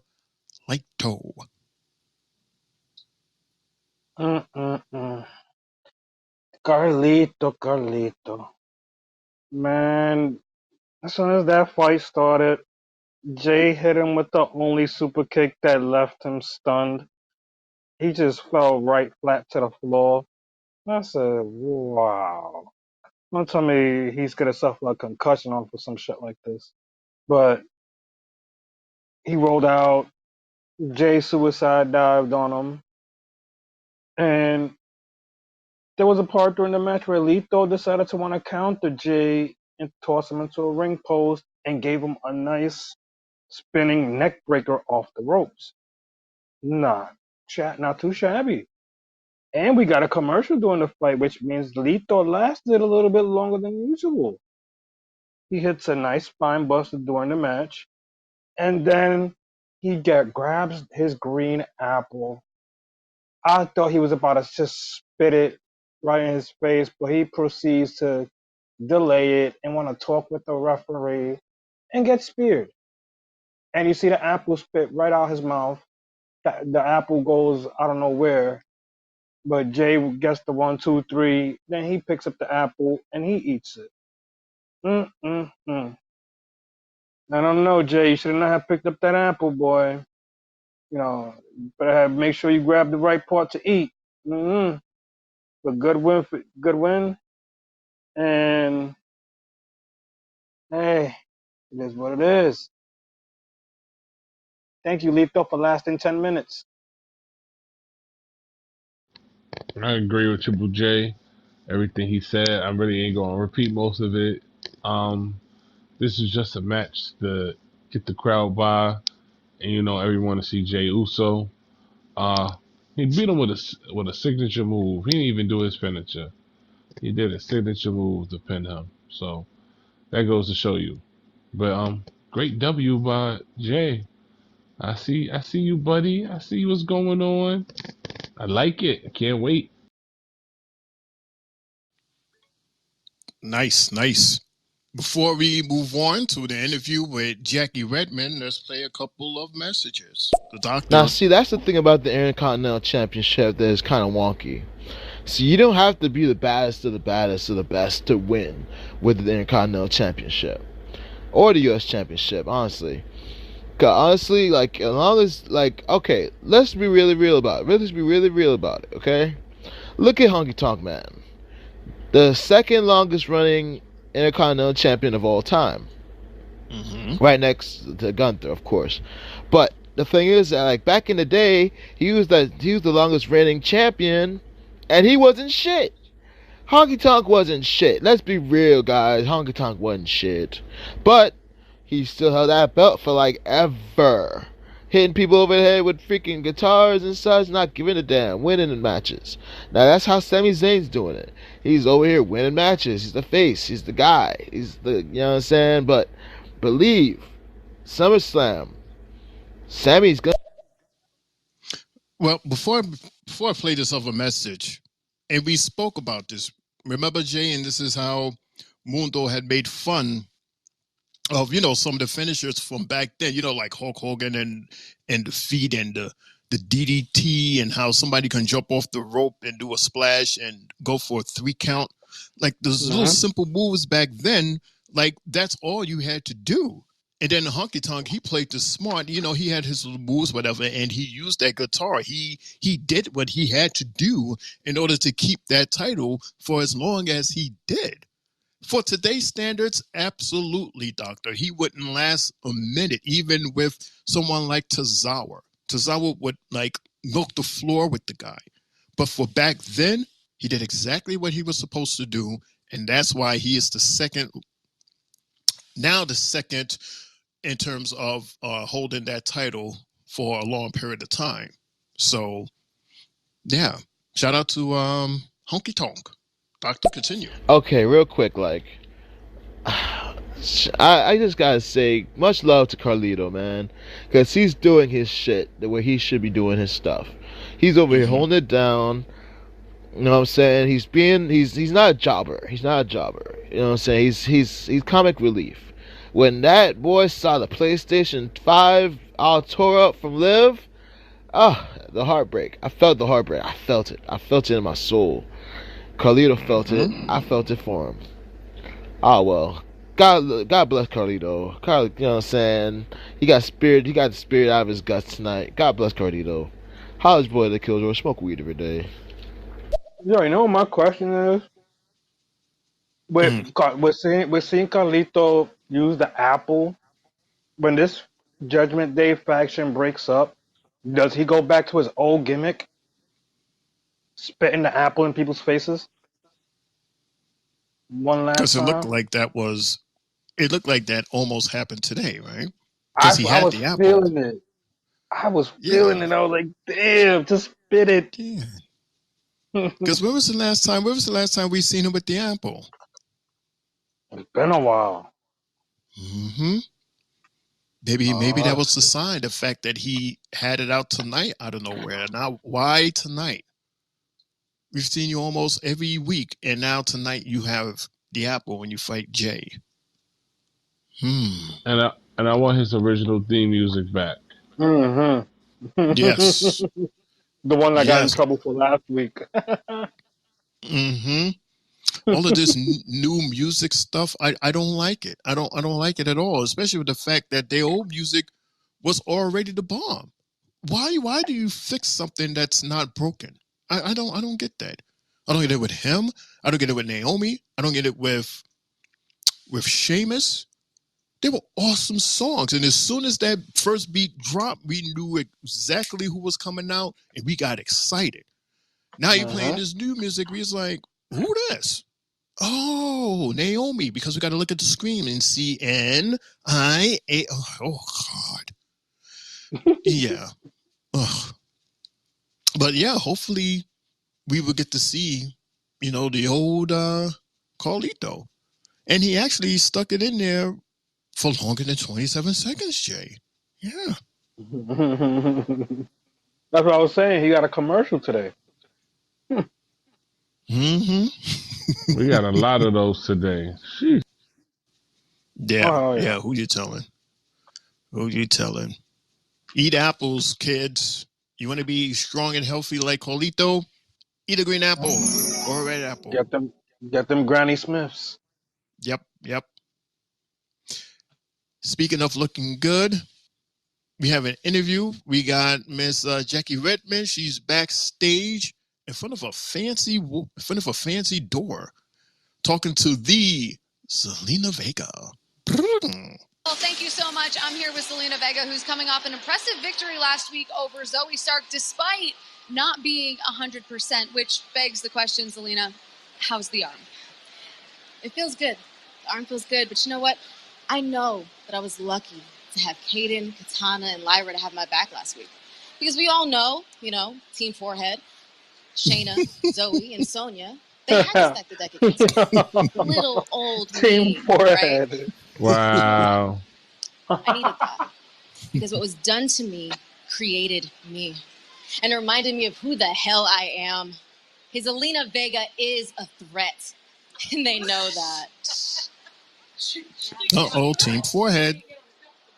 Yeah. I mean, last I checked, it actually took 3 other women to beat me. Oh, interesting. But where are they now? Girls, why don't we show her where the thread is, huh? Go ahead. They get the swinging. They beat poor little Zelina. They turn her around. They position her broken arm, and Shayna kicks it against the door. Stop! Don't do that. LaJuan, stop it. Tell him stop, LaJuan. Your girl getting beat up, bro. Stop. Yeah, her arm is done. I mean, you guys could stand there and say, stop it right now. Shayna already did the damage with that kick. I wish I was there, man. I would have broke that up. Stop it right now. I said stop. Yeah, that's how you break up a fight between women. You're supposed to be touching. You're supposed to be touching the girls when they fight. You're supposed to let them fight. You can't touch them because then you wind up touching them inappropriately, and the next thing you know, the fight is with you and them because LaJuan was being nasty. He was being fresh. I was fighting. The next thing you know, I looked down and somebody's hands was on my breast. Everybody's trying to break up the fight. I'm going to give him the Stone Cold treatment. What? You said I touched you? What? You said I did? What? He's going to get in trouble with Aleister Black. You going to take me to HR? What? Yeah, Aleister Black will sure enough meet you in the parking lot. He'd be like, that's him? Yeah, let me talk to you for a second. All right, so we are about halfway, so we're going to take a very quick commercial break, and we will be right back right after this. Hey, guess what? The Three Bells Podcast Friday Night SmackDown Recap is moving. Beginning Friday, July 19th, the new home of the Friday Night SmackDown Recap will be aired live on YouTube and Facebook. Just go on the Three Bells Podcast Facebook or YouTube page and click the live link to join in on the action. Welcome back, everybody, to the Three Bells Podcast, for we are talking Raw Recap today, Monday, July 29th, 2024, the last Monday of the month of July, and the Monday before the big SummerSlam. Happy SummerSlam week to everybody. As you can see, we are joined by Triple J and special guest, Mr. LaJuan, coming to us from SmackDown. And you don't see Mundo because Mundo, he is on a boat in the middle of the ocean enjoying a well-needed vacation with himself and his family. So hope they're having a good time out there. And yeah, we're having a good time here talking Raw. And we're going to continue for we have an interview. Kathy Kelly has The Miz with a very special announcement. Hit it. The Miz. That's right, Kathy. I will be hosting SummerSlam in my house of Cleveland, Ohio. What's up, dog? The hell you WWE brought back in your house. Now that's what's up. No, in my house in Cleveland, Ohio. I thought you lived in LA. I live in LA. I grew up in Cleveland. How are you going to host the whole SummerSlam in your house in Cleveland? Not hosting SummerSlam. What you talking about, Millis? Hosting SummerSlam. Simple as that. I'm the host. Okay, to be a host, you got party favors, hors d'oeuvres. I'll bring the ice. No, not that kind of host. You're a bad host. I'm not a bad host. I'm not a bad host. I'm not a bad host at all. I got you. Say less. You're not bringing hors d'oeuvres. No, there are no hors d'oeuvres. Who wants hors d'oeuvres? I take hors d'oeuvres. Kathy raised her hand. I'll bring hors d'oeuvres. While Miz figures out what hors d'oeuvres to bring when he hosts SummerSlam, I'm going to send it back to you guys, Pat Cole.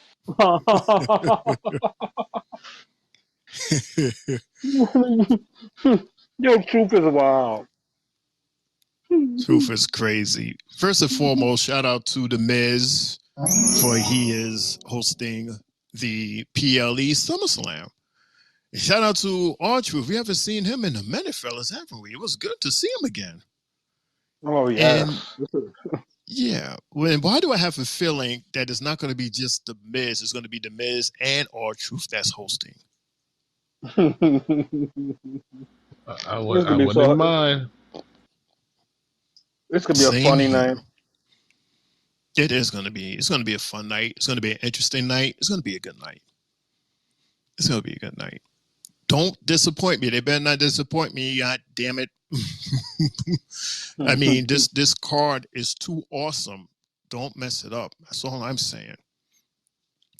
Speaking of, we are about to hit match number 4. This is Xavier Woods versus Mr. Inner Fan Karrion Kross from the Final Testament. Of course, they was there too, you know, his homegirl Scarlett and Herman Munster, Grandpa Munster, and the two guys that Triple J likes a lot, AOP. It was all out there on the side. But before the match started, Mr. Karrion Kross, he grabs a microphone and he says something. He's talking to Xavier while they're in the ring about to ring the bell and have the match.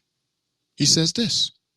Now, I was just notified that Kofi Kingston re-injured his shoulder on the Japan tour, and that's why he's not here tonight. Oh, clumsy Smurf. Do you really believe that? Ugh. I think Kofi's skipped town for 2 reasons. One, because the whole world for once isn't revolving around him. It's revolving around you, and he can't stand that. And the other reason he skipped town is because, let's face it, nobody wants to be in this hellhole, Minnesota. Now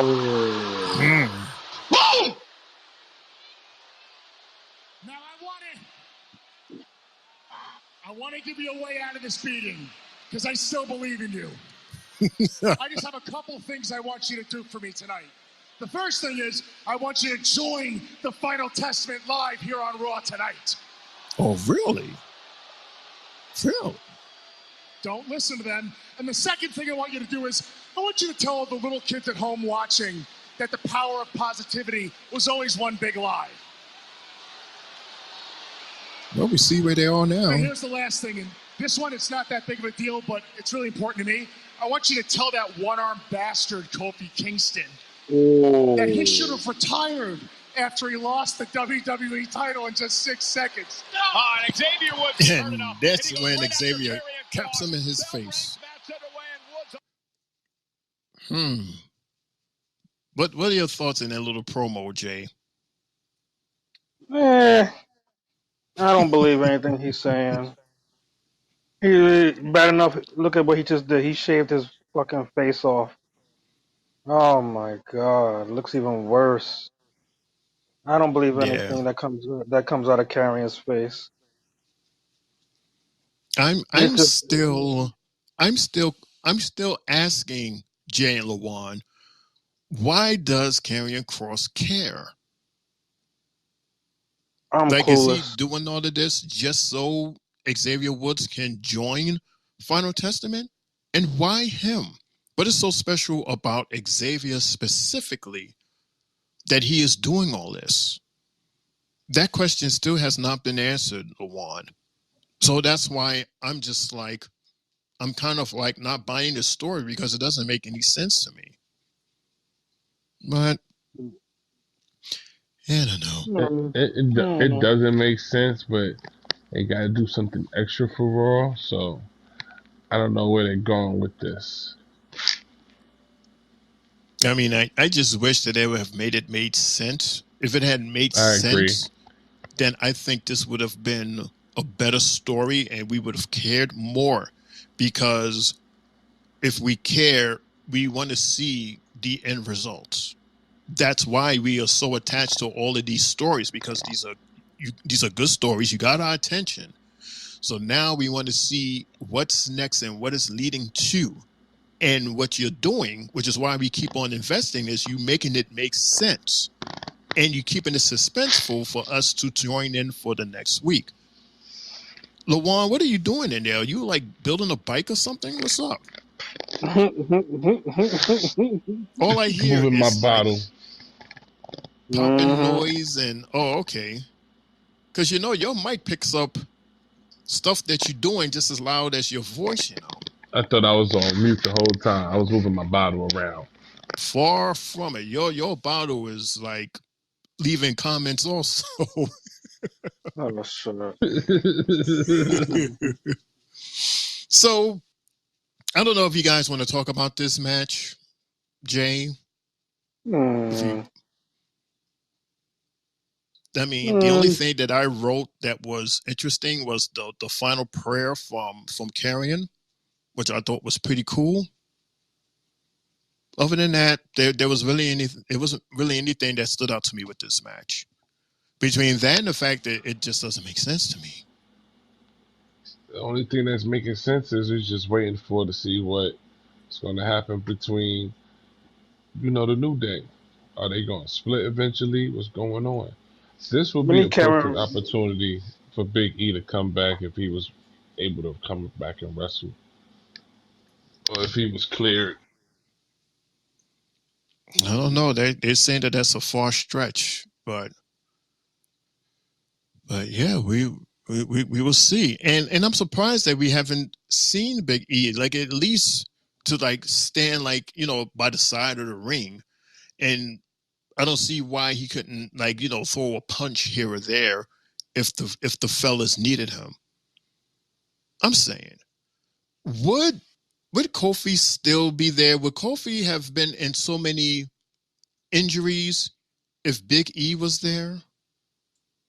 Not even like particularly in the ring to fight, but at least to be there to back up his brothers.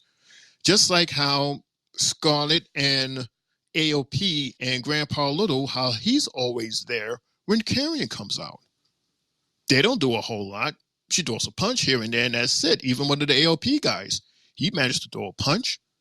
Grandpa Little, he had what was that, a comb or a rope or something that he was slapping against his hand, acting like, I'm keeping it clean. But yeah, he was doing something. He was there. His presence meant something for the faction. So how come they couldn't do that? How come Kofi can't do that, even though he's injured? But that doesn't mean that he can't show up. Like I notice a lot of fans, they don't like what's going on with Karrion Kross in this Final Testament. A lot of fans are pushing for Kross to go singles. But his NXT singles run, as I always said, was a good one. Main roster, dud. Total bomb. TNT, You can stick a fork in it. He screwed his character all around.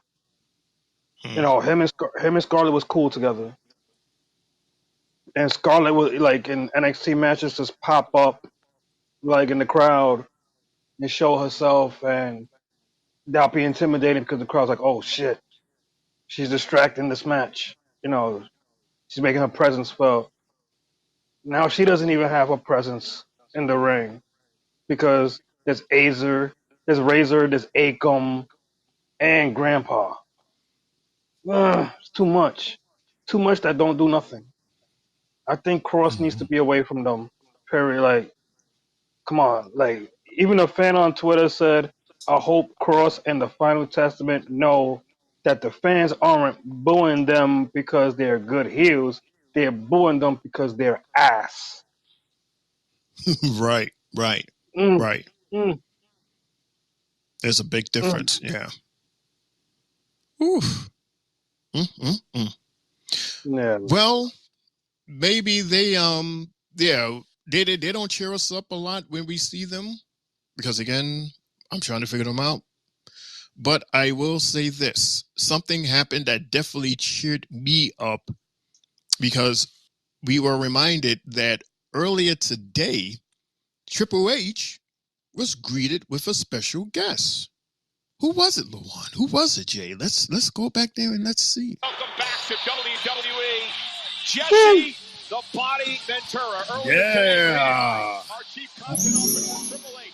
Jesse Ventura, of course, a former governor here in the state of Minnesota, a WWE Hall of Famer, considered one of the greatest color commentators of all time here in WWE, won titles in the AWA and the NWA, and an actor, of course, for Predator and Running Man, a former Navy underwater demolition team expert. Welcome home, Jesse Ventura.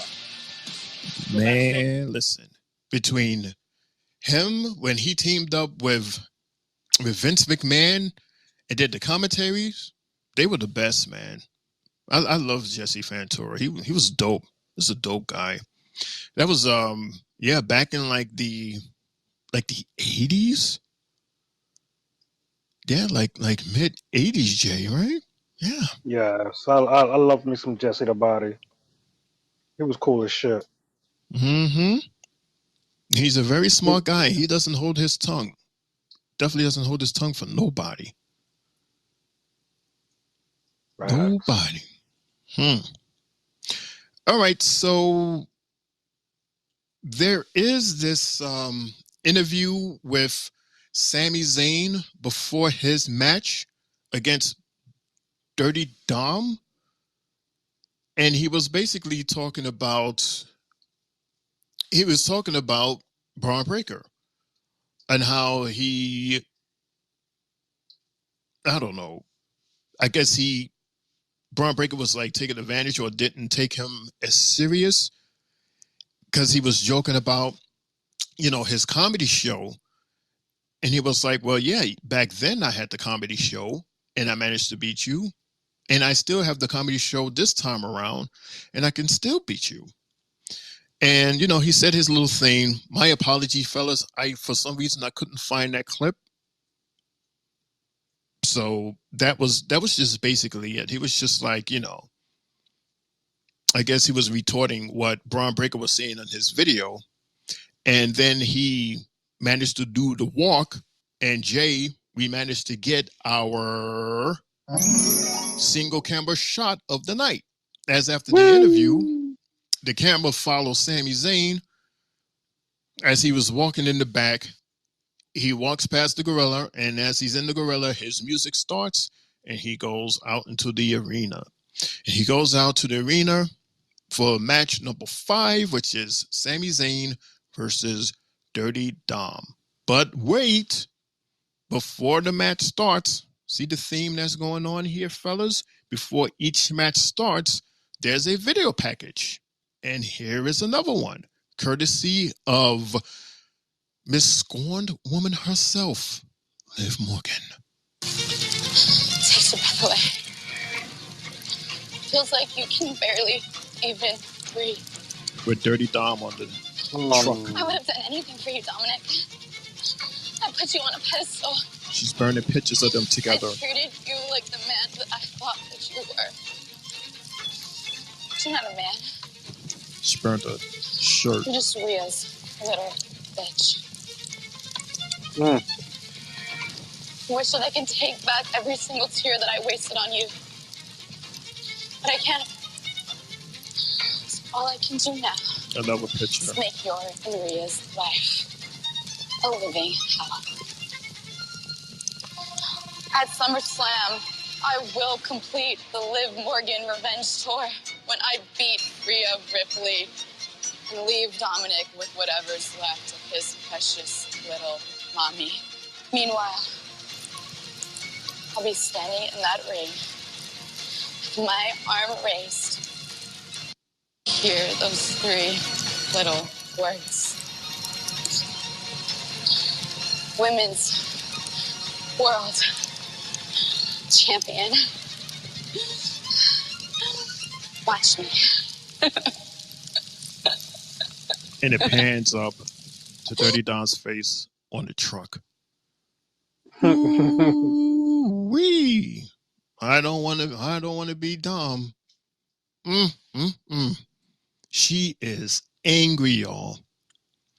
And I don't know if you guys noticed the makeup. She had like this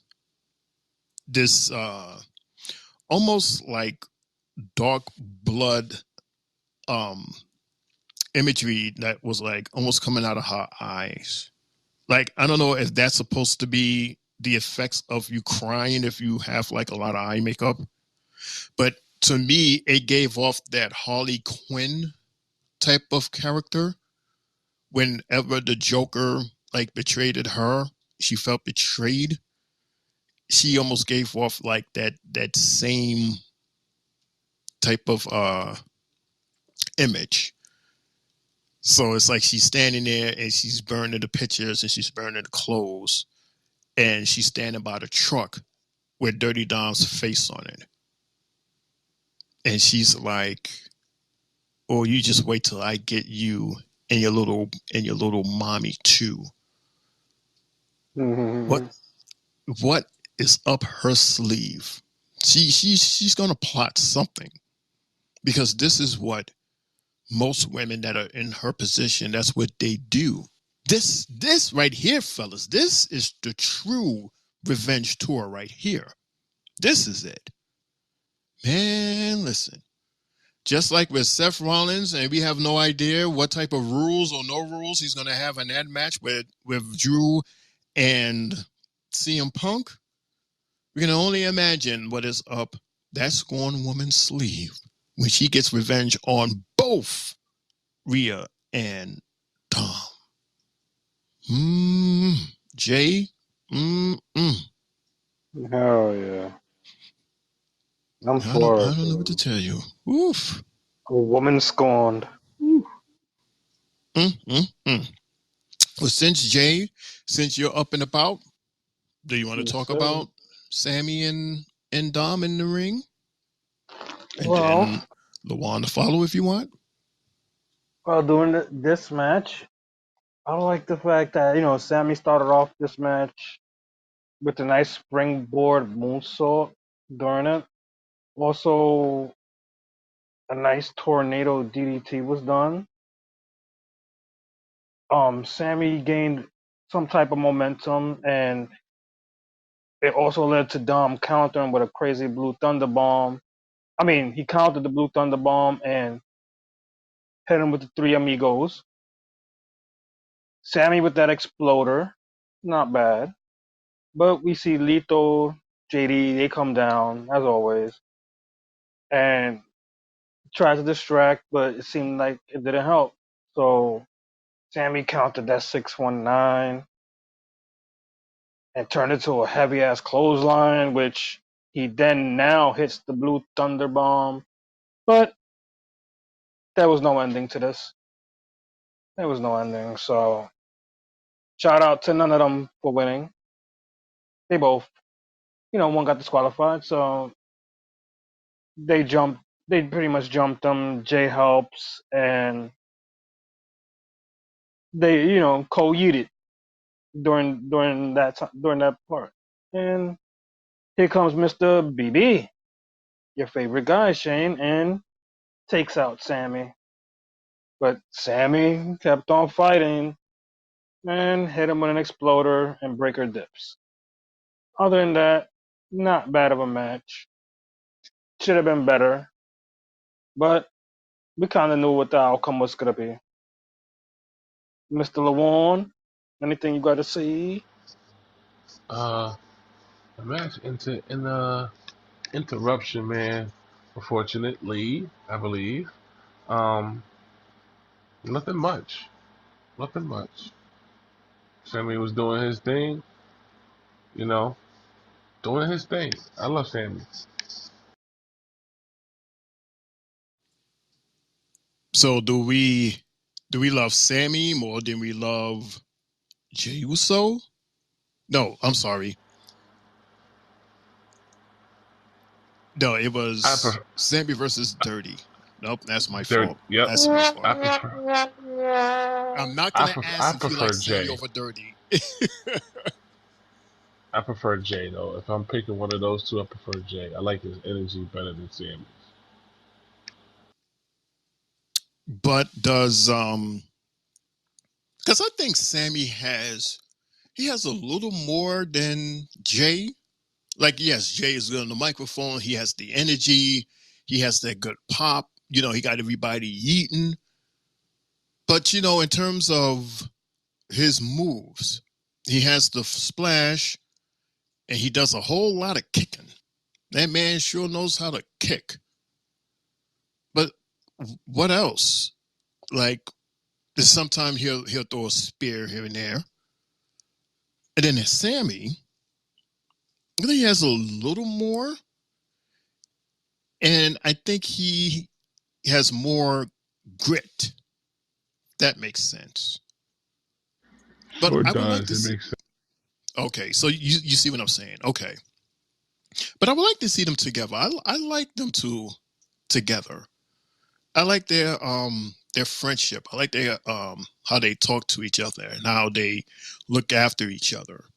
Especially at a dark time when Jey didn't have anybody, and there was Sammy. That was actually there even back when, you know, they was with, you know, the original bloodline. But we should see what happens, you know, moving forward. Hopefully we'll see more of them two together. And they're a breaker. Oof. That breaker, I'll tell you. So we have yet another video package, because apparently that seems to be the theme tonight, is just video packages. So here is one from, well, here's one from the individuals that we've seen earlier tonight, the Wyatt Sicks.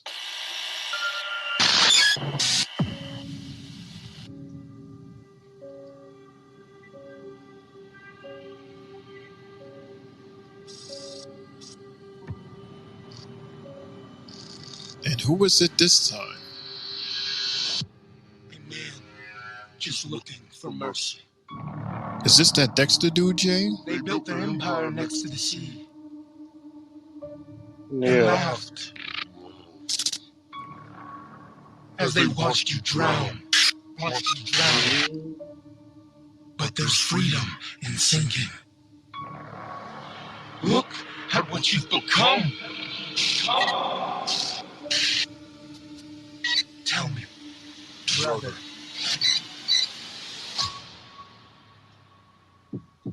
Tell me. What should they do when the buzzards start circling? What should they do? All right, what's they run? Yeah.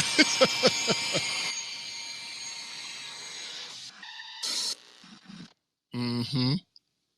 Why the hell would I want to stay around with a bunch of damn buzzers trying to get at my eyeball? No way.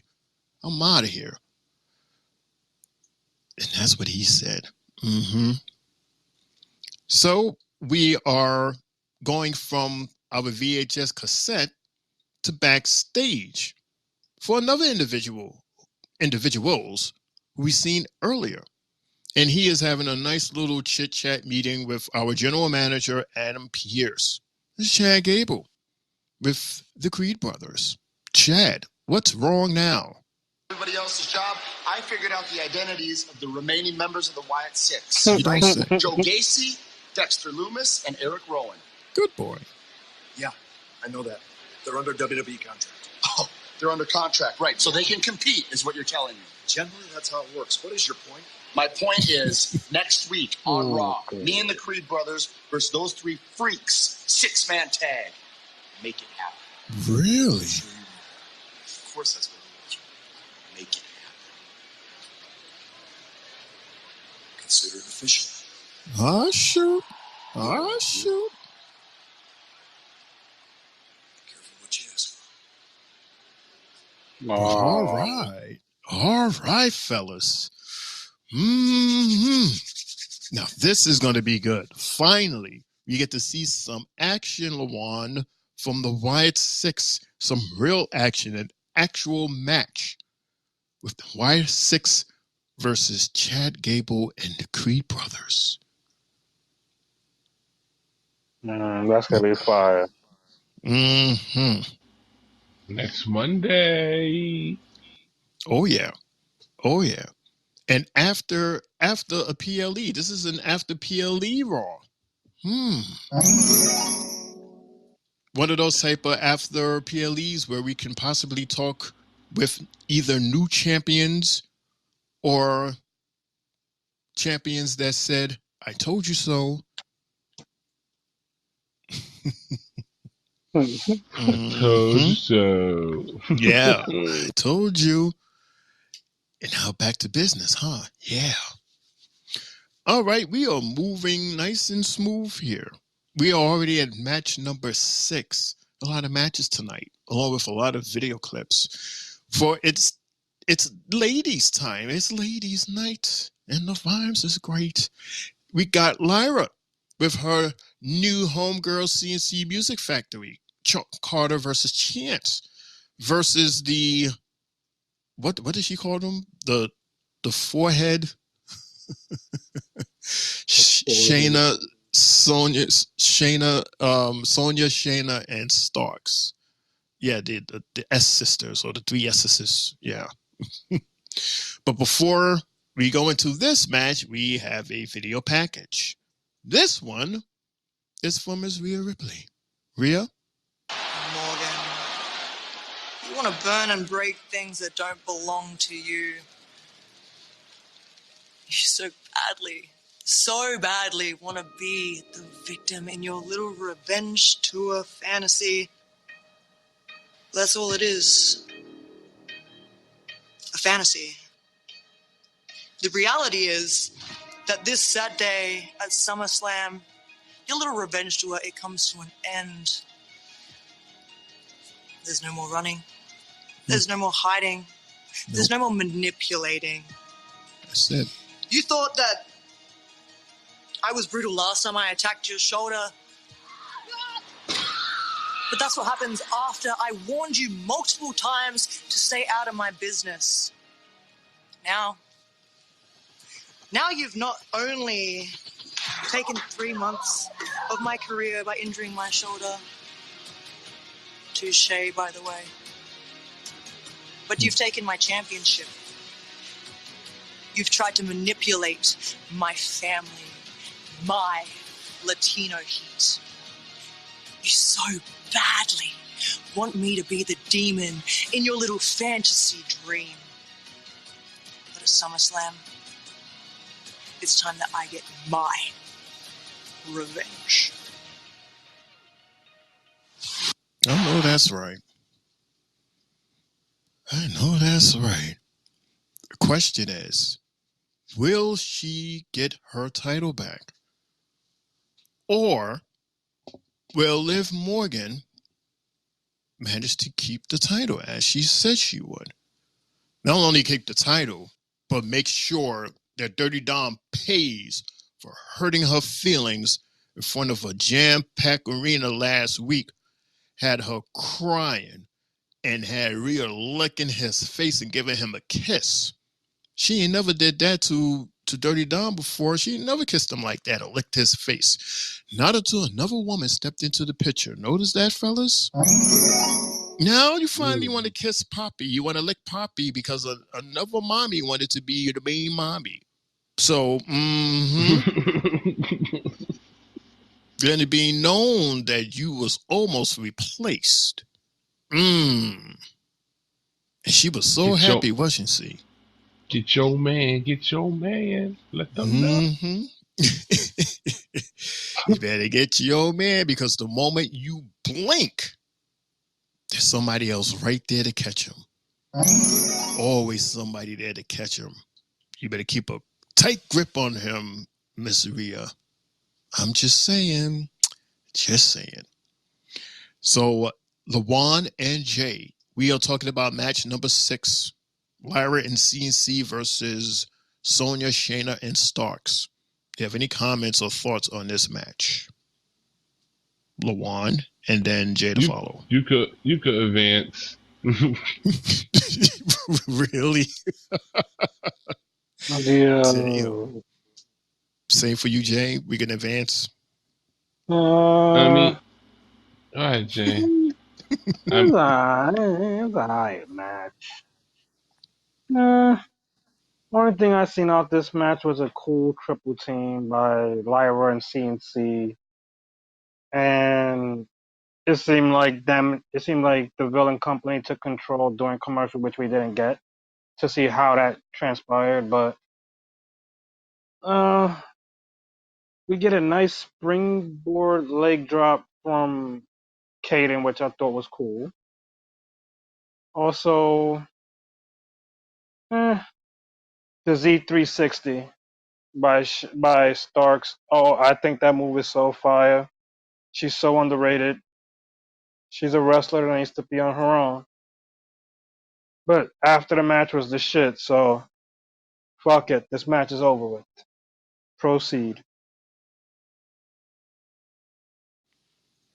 So we're not going to talk about how Damage Control came in and laid the SmackDown. We left it up to you, sir. Yeah, you can talk about it if you like. Host. No, feel free to talk about it, please. We haven't seen Damage Control in a minute since they got attacked and beat up. So again, I was saying it on on Friday. It looked like we're starting to see a lot of trios happen, a lot of trio beefs. You got to have it in the SmackDown. You got to have it in the Raw. I see like a little trio beef going on. They actually got a like a babyface reception when they came out. The crowd was cheering it a little bit. I said, what? Two heel factions, but they actually they're actually cheering Damage Control? Since when? Wow. But hey, it's good. It's cool to see them back from their little Japan tour. It's been a minute, and I can't wait to see what happens with these three. This 3-on-3 that we could possibly get. It's very interesting. So are we seeing that that's how much the WWE Universe doesn't like the 3 S's? The fact that they would show Damage Control more love than them? Hey, that's weird. It just felt, the vibe felt different when I seen them come out. It felt like when they first ever came out, when Bailey was with them, the reception that they got. It wasn't 60, 70,000 people, but the reaction was just different. Right. I mean, could it be because of the fact that it was in Minnesota as opposed to, I don't know, would they get that same type of response if they was like in Chicago or maybe New York? I don't know. I would have to see next week. I forgot where we're going to be live next week. I don't know if it's Chicago, but I'm gonna see if they come out again, the response that they're gonna get. how loud or how soft the pop will be, because they had a very interesting. It was a very interesting pop tonight. So, yeah, we will see. And it's interesting how we talk about the arena, the audience, because now we're gonna view another video package from Gunther. And didn't he do this before Jalen won, where he gave us a vignette in an empty arena? For he's doing it. Yeah, it was him, right? It was him, and then Sammy did it first. Mm-hmm. Right. For when they fought. Okay. Mm-hmm. Well, he's doing it again, and this time he's talking about the World Heavyweight Championship. Mm-hmm. Gunther, what you gonna say, man? Last week, I offered Damian Priest the easy way out for the second time in a row. And his reaction was a reaction of a weak man. A reaction of a man that doesn't have control over his own emotions. But that's okay. Damian Priest doesn't have to pretend anymore, because I exposed him for what he really is. An emotional wannabe that abuses this great business as a cure for his childhood trauma. As far as tonight goes, Finn Balor, I used to look up to you. You used to be one of the greatest professional wrestlers in the world. You still are. A world tag team champion. Now let's be honest to each other. You and I both know you were destined for much greater things. But ever since you decided to surround yourself with those Judgment Day weirdos, you became just like what they are. Street trash. And it's going to be my pleasure tonight to find out how much of that old Finn Balor is still left in you. And Damian Priest, I want you to know this. I will never forgive you for abusing this great sport to cover up your pathetic existence. After SummerSlam, you and the rest of the world will forever remember the day when the Ring General saved this great sport and the World Heavyweight Championship. That brings this question. Was Gunther speaking facts when he said that ever since he joined Judgment Day that he basically became them? He became what he called street trash. So was he better before joining Judgment Day? Or is he better now in Judgment Day? I would say in Judgment Day. For sure. Okay. How about you, Lawan? No comment? You're busy? All right, I get back to you. But we are moving nice and smooth. So we're going from our video package to an interview. Once again, backstage with Kathy Kelly. Kathy Kelly managed to grab the Damage Control girls after they did their little sneak attack on the S Sisters. And yeah, what's going on with the girls, girl? Well, what the fuck? What she said, Jay? I don't know. All I was Monday Night Water. Oh.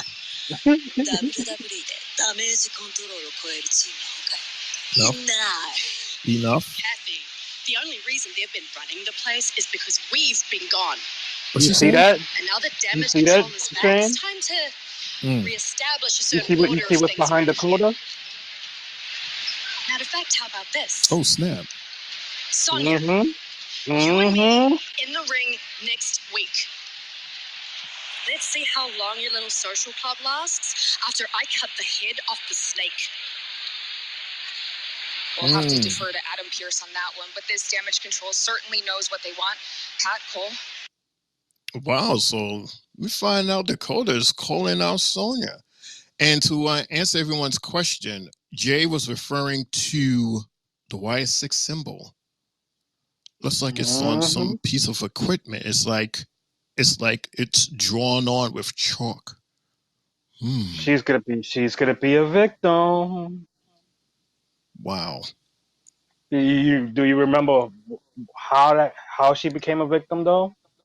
I'm gonna put it like this. This goes back from when Bailey was first with the group, and Sister Abigail was in the back, and she betrayed, and basically Bailey betrayed Sister Abigail as well. So Sister Abigail was already lurking behind Damage Control, watching their every move before she got written off the air. So now she's coming back because you betrayed me. And then you betrayed Bailey, which is part of your family. And that's who the Wyatt Sicks attacks. Anyone that betrays family. So Dakota, you're marked. Wow. To be continued. Yeah, because bro, I sat back and I was like, I was with Rick not too long ago, and we was watching the breakdown of Sister Abigail and who predicting who she might beef with, and who how does she go rogue and go crazy, and that segment popped up with her behind Damage Control after Bailey shitted on her. So boom, there you have it. Now you shitted on Bailey, and I'm coming after you for doing that. This is juicy. I like that angle. Yeah. And I did not see that until you just mentioned it. Wow. I gotta remember. When I find the video keep eyes footage, open. yes, I saw that shit real quick. As soon as they went right to Dakota, they planted that shit right in our face. Ugh.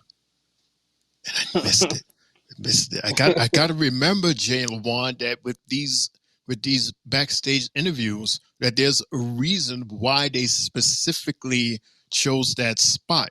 It's like we have to look around real carefully to see if there's any clues or hints or symbols wherever. Damn it. I can't believe we missed that.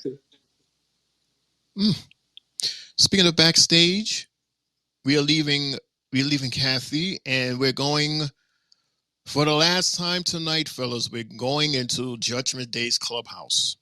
Thank goodness. How many times have we been in here? What's going on? Expect. Why did you guys leave me alone out there? I mean, you said...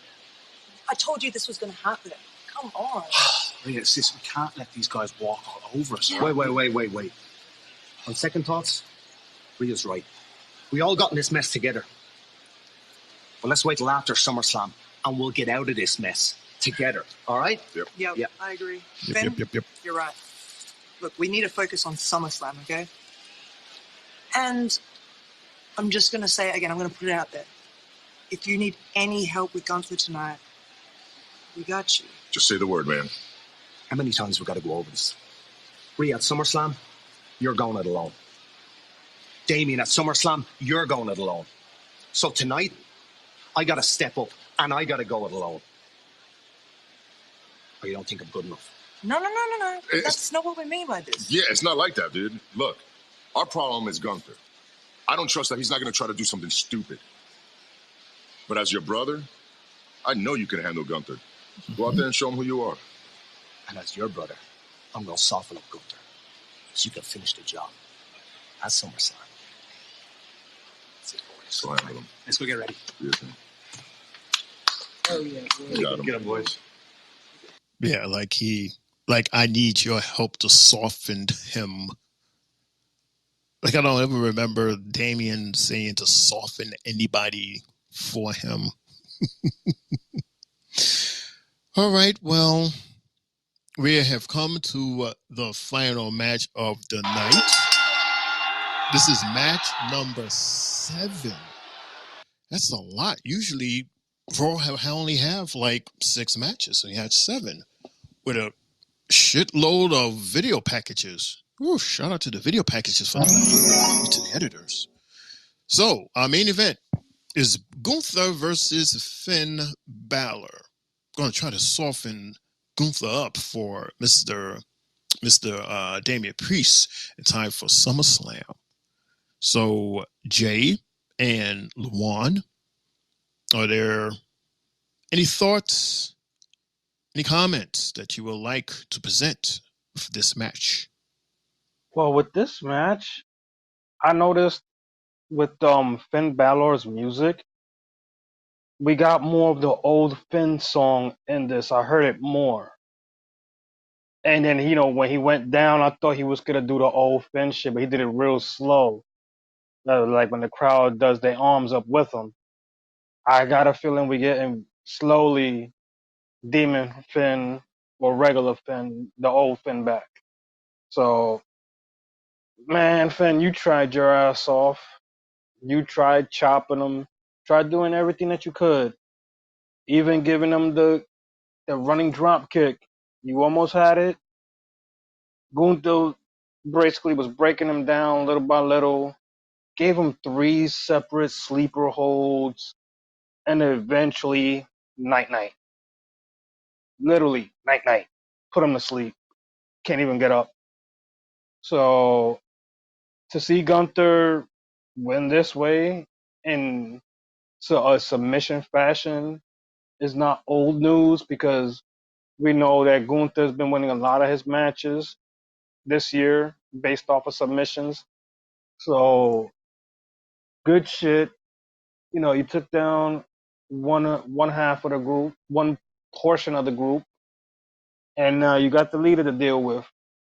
So Priest, when you came out there at the end of that match, and you came out there and delivered, boy, you came out there with some fierce passion that you was just going in. Gunther couldn't do not a damn thing. Son got tossed into the prime area, tossed over the announcer's table, to the point where the show ended. And I wanted more. And I'm pretty sure us at home were like, no, give me more, feed me more. And they didn't. Man, this is going to be a bananas fight on Saturday. I can't wait. Luan?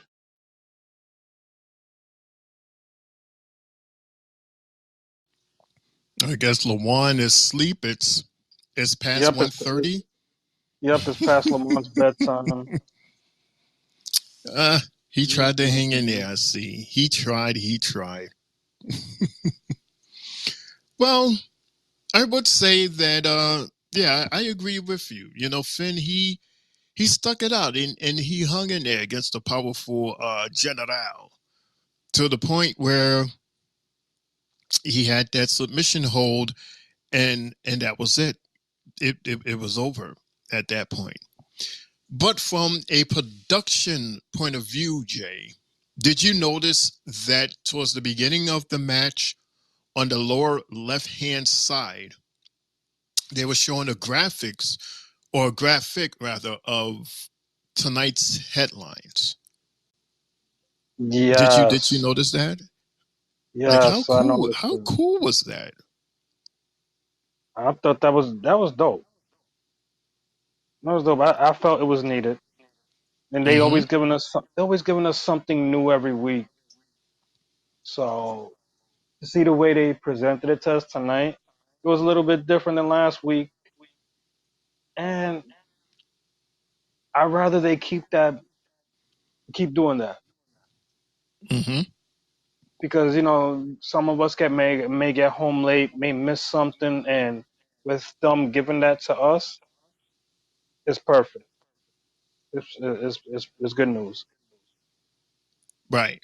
And throughout the day, throughout the evening, like when they did it earlier, they spoke about what happened, and then towards the end they talked about what's about to happen at that moment that they was talking about it.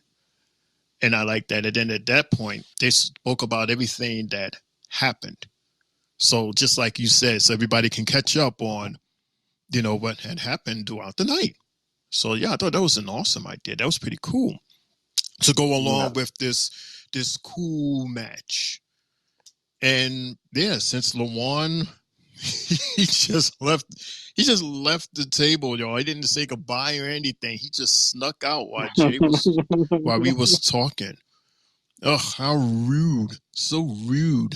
You wait till I see him on Friday. We're gonna get him. Or maybe he'll join us tomorrow for our NXT. Well, AKA later tonight, as we have our NXT.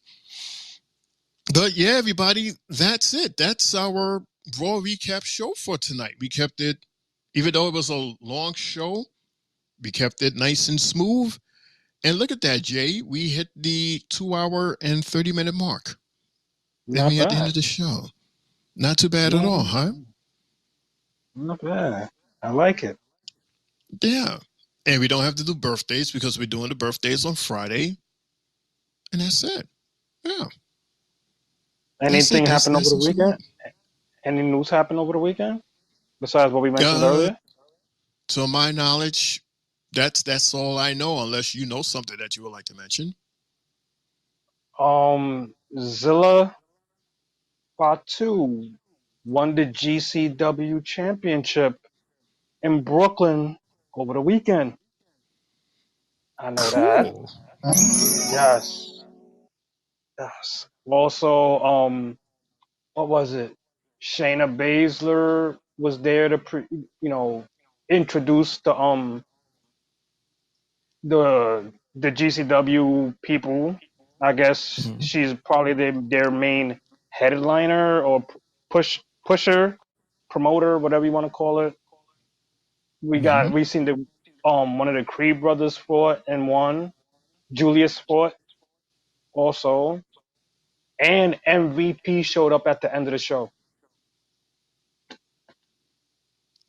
Yeah, I think I vaguely saw his name attached to that.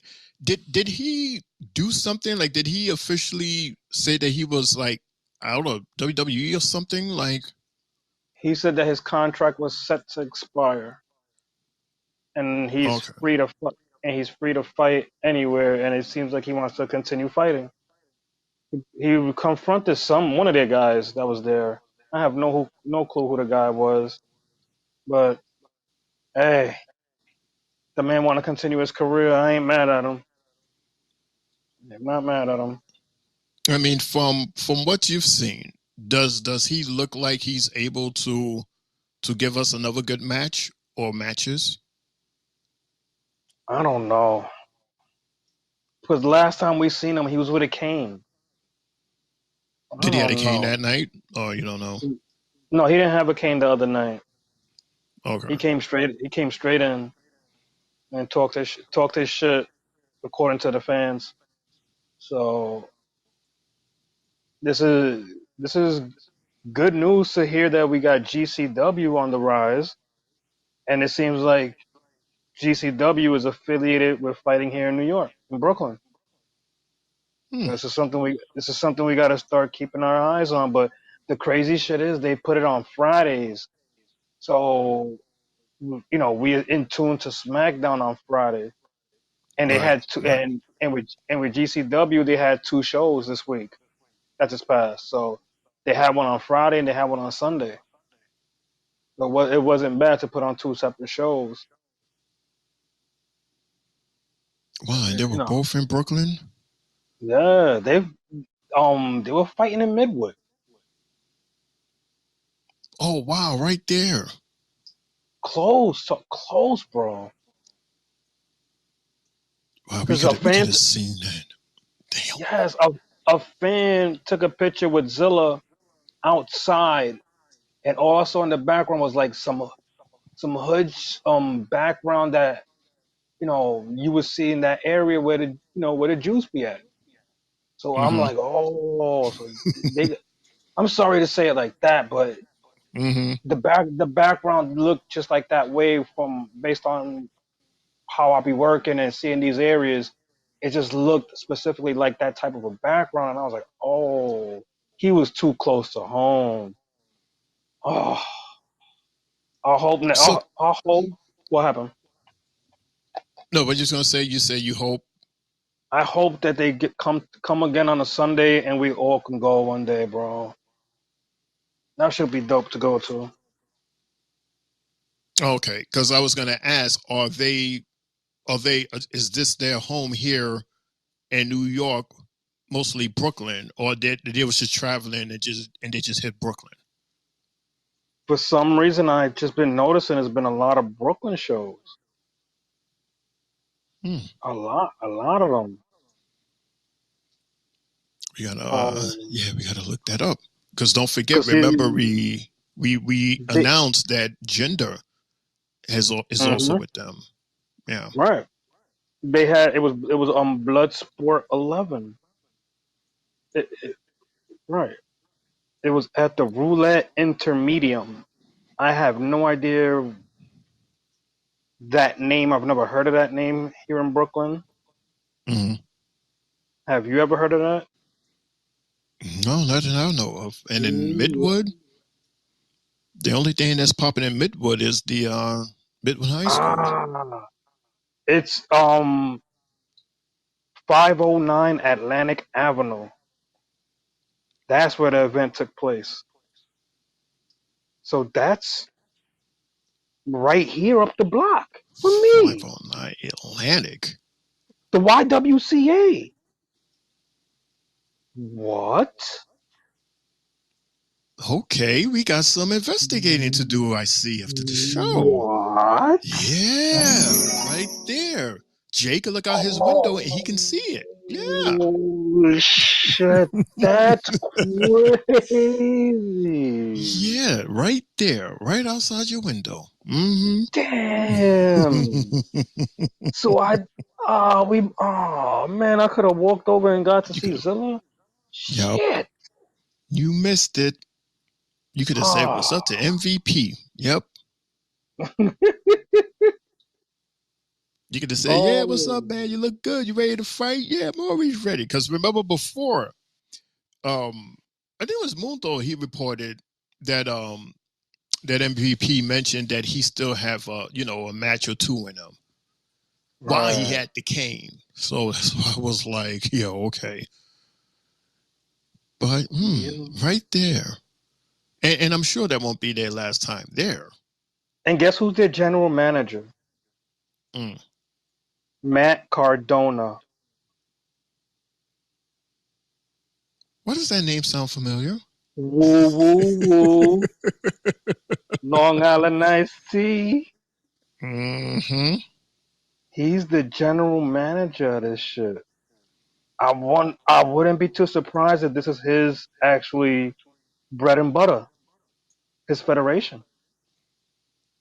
Yeah, we gotta look into this, dude. Mm-hmm. We're gonna look into this after the show, definitely. Because this was the first show ever to have talent from WWE, NXT, AEW, Ring of Honor, TNA, New Japan, MLW, and TJPW. Jesus. Oh my goodness. All those people was in one event? Yes. And it was right there outside your window. Oh man. Damn. Yeah, definitely got to do some research. Definitely. Mm-hmm. But yep, that is our show. But before we end this show and all of our shows, we ask that question, that big question of the night. Jay, and then Shane O'Mac, what is your 3 bells match and or moment of the night?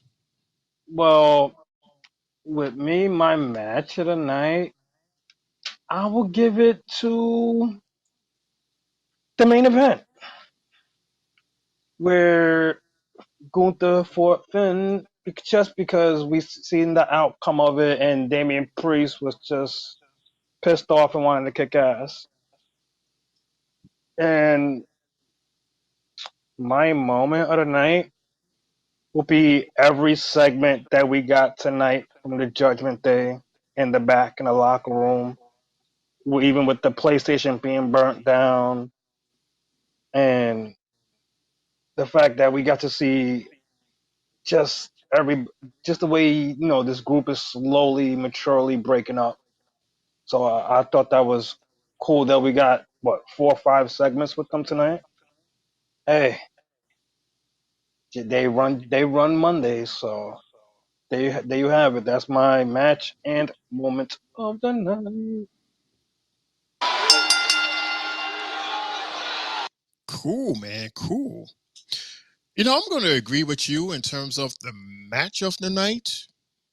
It was definitely it was just a hard hitting from Gunther and just fast paced and stuck it in there for the long haul Finn until he got into that hold and there was no place to go but to just fade to a point where the referee just had to stop the match. But I say good for Finn for hanging in there and giving Gunther a good match. My moment of the night, you know, it was the kid in me to be so excited to see Jesse Ventura. That was a total surprise. And, you know, just seeing him reminded me as to why I liked him. The way he used to just kill it on the microphone doing commentaries along with Vince McMahon. Like their voices were the characters. And it helped to narrate and to make the matches even more enjoyable just as a whole. As a kid, I loved it and enjoyed it. And it was so good to see him and seeing that he's doing good and well along with Triple H as he continues to celebrate his birthday. That is my match and moment of the night. So before we go, I have one special announcement that I would like to make at this time. So due to the success of our YouTube of Friday Night SmackDown, the producers and the executives of the Three Bells podcast had decided that beginning on Monday, August 19th, Monday, our Monday Night Raw recaps are going to YouTube. Okay, so we're going to be here on the Stereo app for a couple more Mondays. But then on the Monday 19th, we're not going to be here on the Stereo app. We're going to be on YouTube. And right above our circles, if you look right now, you can see the Three Bells podcast link to our YouTube. So you could go and you can subscribe and then hit that notification button. That way, once Monday hits at 11:15, you'll be able to join us on our live. So it's going to be Mondays starting on the 19th, and the Fridays is going to continue as well on YouTube. And then on Tuesdays, we're going to continue to be right here on Stereo with our NXT recaps hosted by the homie Triple J. So yeah, we are advancing. We're moving on. We're moving up. All right. But till then, we're still here with you guys here on the Stereo app. Any last final words before I press that button, Jay, that outro music? Go ahead, hit it. Hit it. Go ahead, hit it, he says. Fine, I'll hit it. Here we go. I said, here we go. And that's the bell, folks. You've been listening to the Three Bells Podcast with your hosts, Triple J, Mundo, and Shane O'Mac, bringing the thunder from the ring straight to your speakers. But a conversation doesn't end here. Keep the conversation going in the comments and follow us on our socials to get the latest scoop on WWE events and behind-the-scenes action. Until next time, stay loud, stay proud, and above all, stay tuned for more hot takes, news, in the world of wrestling. Expect the unexpected. See you on the next show, the Three Bells Podcast.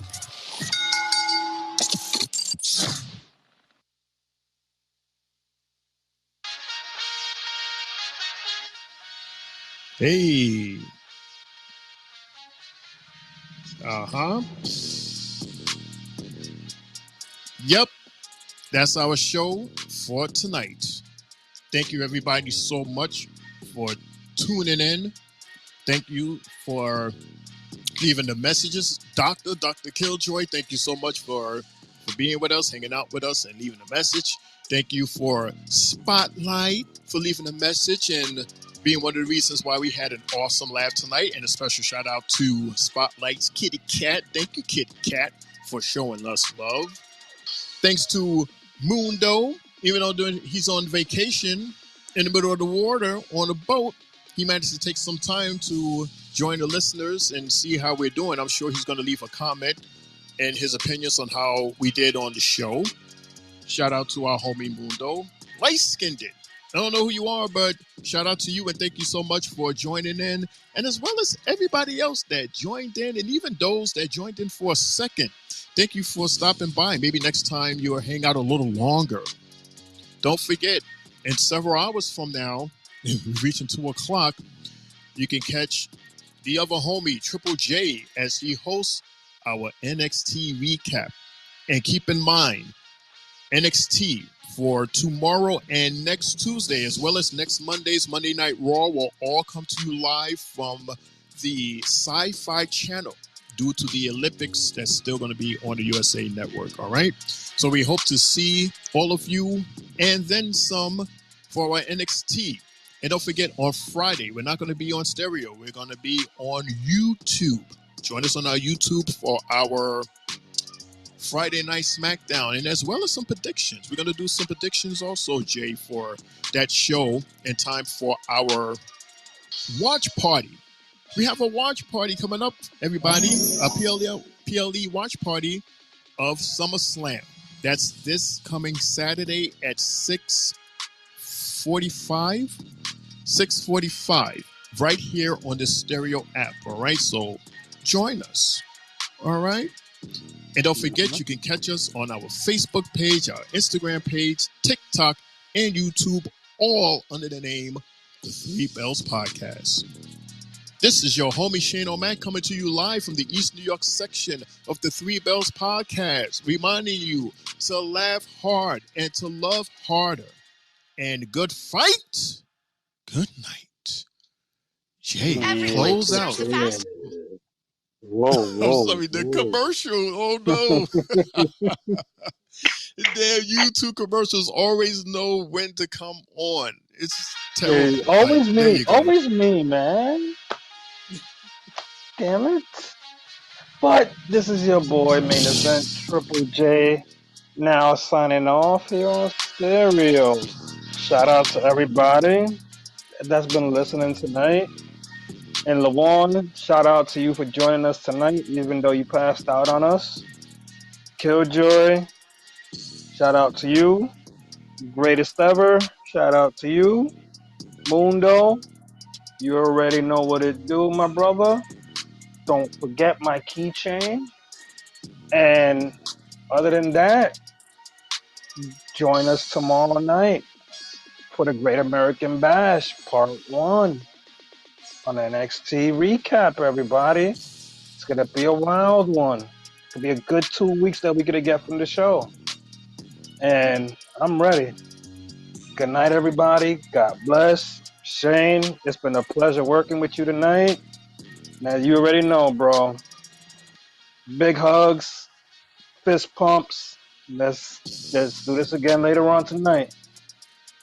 I'm out.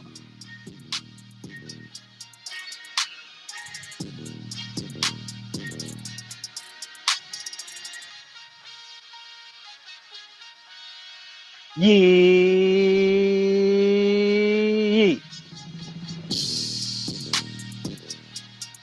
And as always, as Mr. Mundo would say, no yeet.